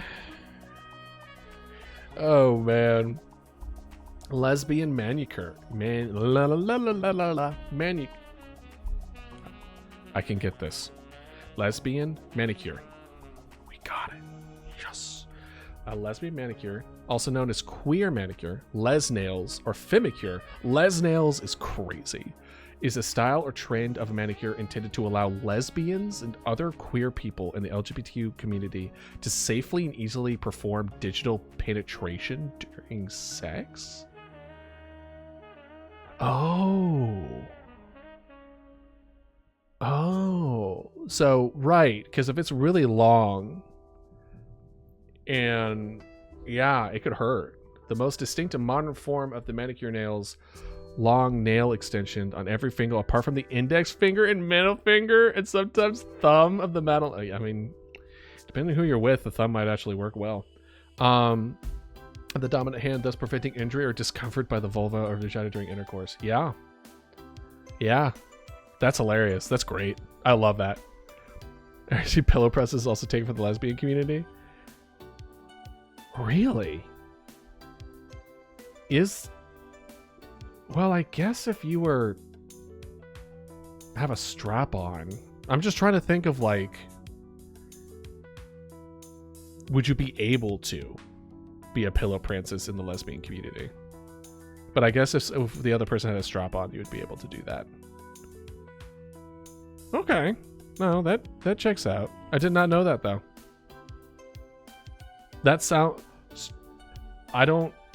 This feels presumptive, and it is presumptive. Pillow princess feels like a straight man made it up. Because it feels like a little reductive. But, you know, what the fuck do I know? I'm an undead dodo wearing a cult leader hat. Like, what am I? Who do I know? Purple Hand. 60 members of the Gay Liberation Front. The gay staged a protest outside the offices, responded to a series of new articles. Turned tumultuous later called Friday of the Purple Hand. Interesting. Some reports state that it was a barrel of ink poured from the roof of the building. The pressers used the ink to scrawl slogans on the building walls. Interesting. The boy dumped the ink, but the arrested demonstrators, somebody could have hurt the ink got in their eyes. Okay. Alright, see ya, Puff. Should we just do it now? Should we just do it now? Because I feel like I'm going to forget. Where was it? Was it in memes? Where the hell is it? I'm not seeing it in memes. I'm not seeing it in memes. Yeah, it's definitely not in memes. It wouldn't be in... Is it spooky memes? It's spook... Ooh, was it not spooky memes? I thought it was. Art? Idealist fan art. Thank you.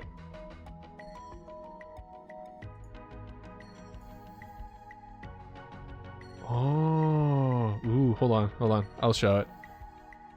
There we go. Oh.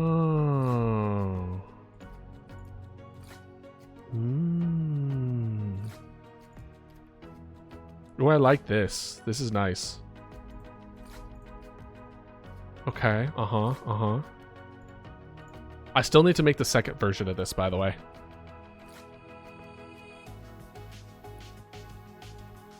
Oh, what, me saying that or watching the, like, the different videos? That's not showing anything. Oh, there it is.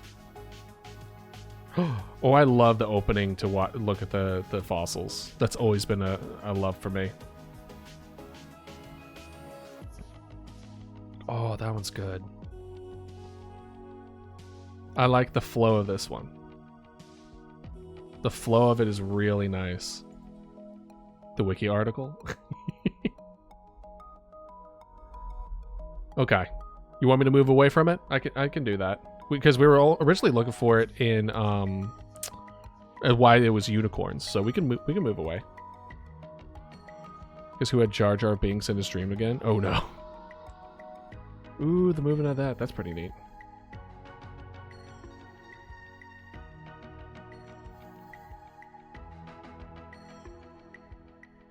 This one's not showing. I like it. I like that one a lot. Excellent. That is funny. All right. We're going to move away from the symbols. Let's see here. And yeah, if you're feeling uncomfortable with anything that I'm doing, feel free to speak up. I'm not going to hold it against you.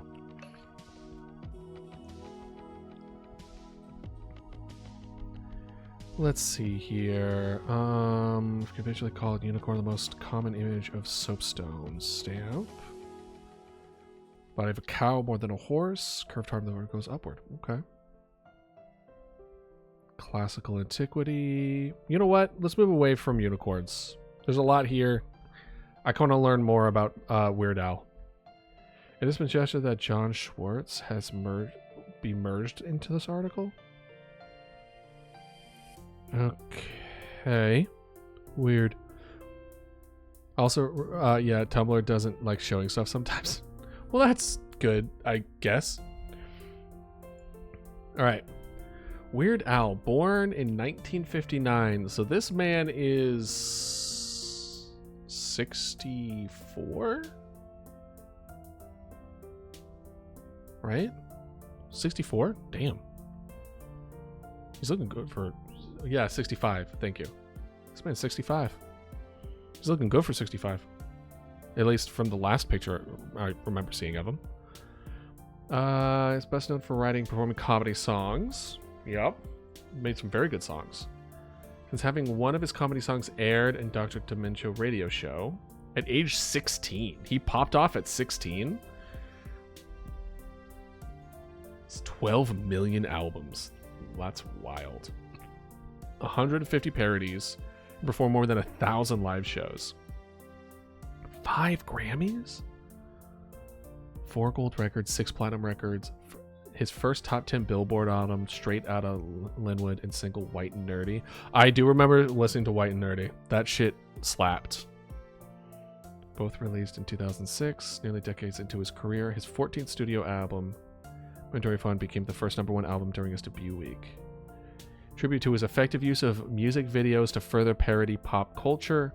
The song's original artist and the original music videos themselves. He has directed some of his own music videos and has also directed music videos for other artists, including Ben Folds, Hanson, the Black Crowes, and the Presidents of the United States of America.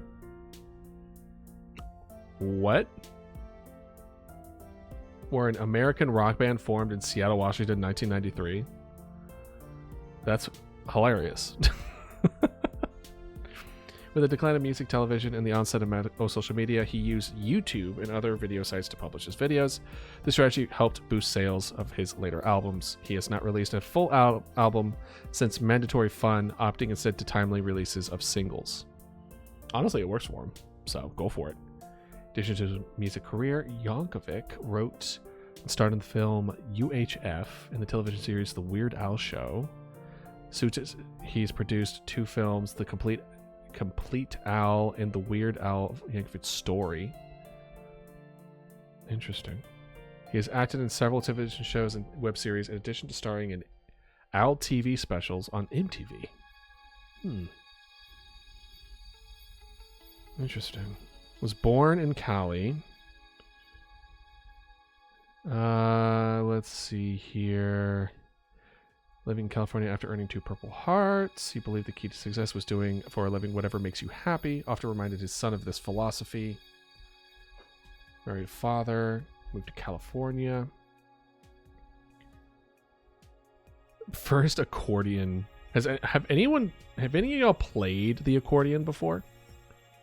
Took place the day before his 7th birthday. Door-to-door salesman traveling through Brooklyn claims his parents chose accordion over the guitar because they figured there should at least be one more accordion playing Yankovic in the world. This is a reference to Frankie Yankovic, to whom he was not related. That's really funny. Just being like, yeah, you're not related or anything, but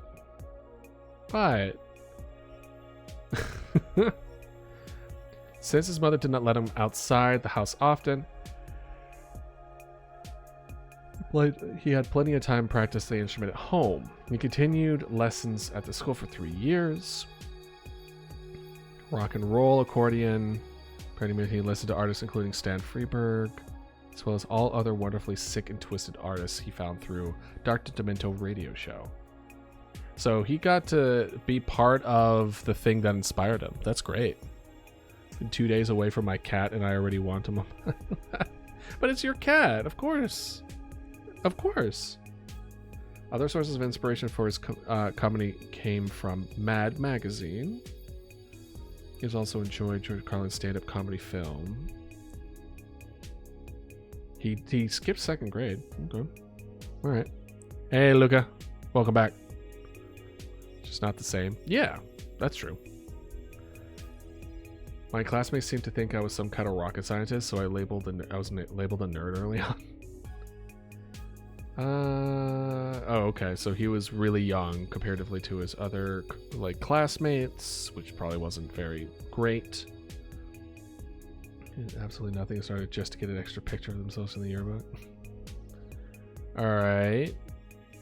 Received his first exposure via comedy radio personality Dr. Demento. Southern California-based radio show, later saying, if there hadn't been Dr. Memento, I probably wouldn't have... I'd probably have a real job now. That's real. Despite his mother having caught him listening to Dr. Memento's program and banning him from listening to it again, he found ways to hear it discreetly. Man, was that me? That was just me when I was, like, trying to sneak playing video games. Hiding the Nintendo DS in the bathroom. I only played the DS on the toilet because that was the only place that I could actually do without getting caught. Spoke at University School where 16-year-old Yankovic gave him a homemade cassette tape of original parody songs performed on the accordion in bedroom into a cheesy little tape recorder. Aww. That's awesome. That's awesome, Scallion. The tape's first song, Belvedere Cruisin', about his family Plymouth Belvedere, was played on Demento's comedy radio show, launching Yankovic's career, and said, Belvedere's Cruising might not have been the very best song I ever heard, but it had some clever lines, and I put the tape on the air immediately. That's so cool. Now I'll be able to fix it with water. No! Don't fix it with water! Water can't fix everything. Just most things.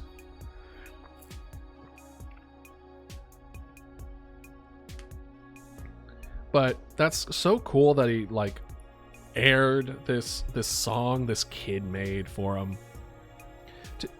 and gave that kid like a shot like that. We would not have had Weird Al if he wasn't willing to do that. That's so cool. Sort of like an amateur music night, and a lot of people were like, "Want to be Dan?" They'd get up on stage with acoustic guitar and these lovely ballads, and I would get up with my accordion and play the theme from 2001.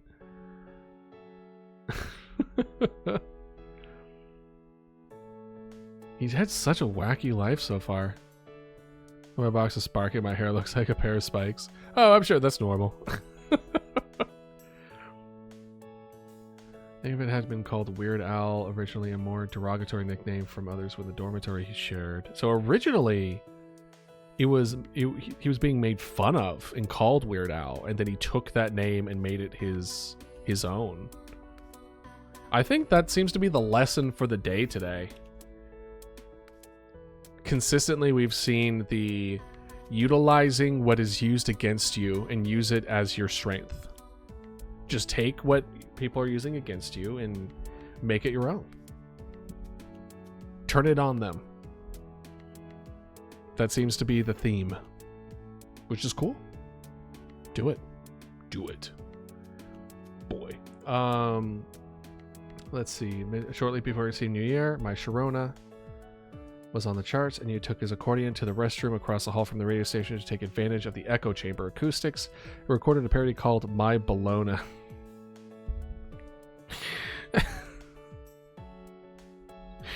Oh, I didn't realize that was one. That's really funny. He sent it to Dr. Demento, who played it to good response from listeners. Yankovic met the neck after a show at his college and introduced himself as the author of My Bologna, or Bologna, right? The Knack's lead singer, Doug Fieger, said he liked the song and suggested that Capitol Record Vice President Robert Perry release it as a single.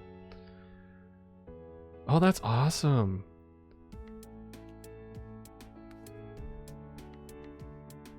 That's so cool. Instead of being like, hey, that's our song, you can't play that, he's just like, bro, that was a great parody. Go for it. Was released as a single with School Cafeteria as its B-side, and the label gave Yankovic a 6-month recording contract. Yankovic, who was only getting average grades in his architecture degree, began to realize that he might have a career in comedic music. You think? You think, my guy? And he finally became a guest. Oh, gosh, why does it do that? And he finally became a guest. Look at that. Oh, man.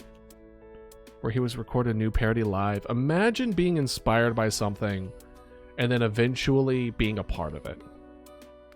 That That has its own level of magic, doesn't it? The song was called Another One Rides the Bus, a parody of Queen's hit Another One Bites the Dust. While practicing the song outside the sound booth, he met John Bermuda Schwartz, who told him he was a drummer and agreed to bang on the Yankovic's accordion case to help Yankovic keep a steady beat during the song. Oh. Just remade me because I was bored. Yeah. What does it look like now? What did you do to it? They rehearsed the song just a few times before the show began. Another One Rides the Bus became so popular. The Yankovic's first television appearance was the performance of the song The Tomorrow Show.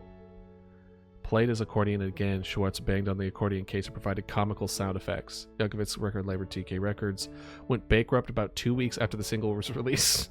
So Yankovic received no royalties from his initial release. No, look at this man. Look at him. Oh, he looks so different. That's crazy. All right. Well, look at the time. It is time, gentlemen, ladies, organisms, those alive, not live, or just vaguely here. Thank you for joining me. As per what we discussed earlier, we are now moving to a new schedule as far as streaming. So I will see y'all on Tuesday for some more BioShock. I will be updating the Discord accordingly. And I hope you all have a wonderful night. And I will see you then. Have a good one. And take care.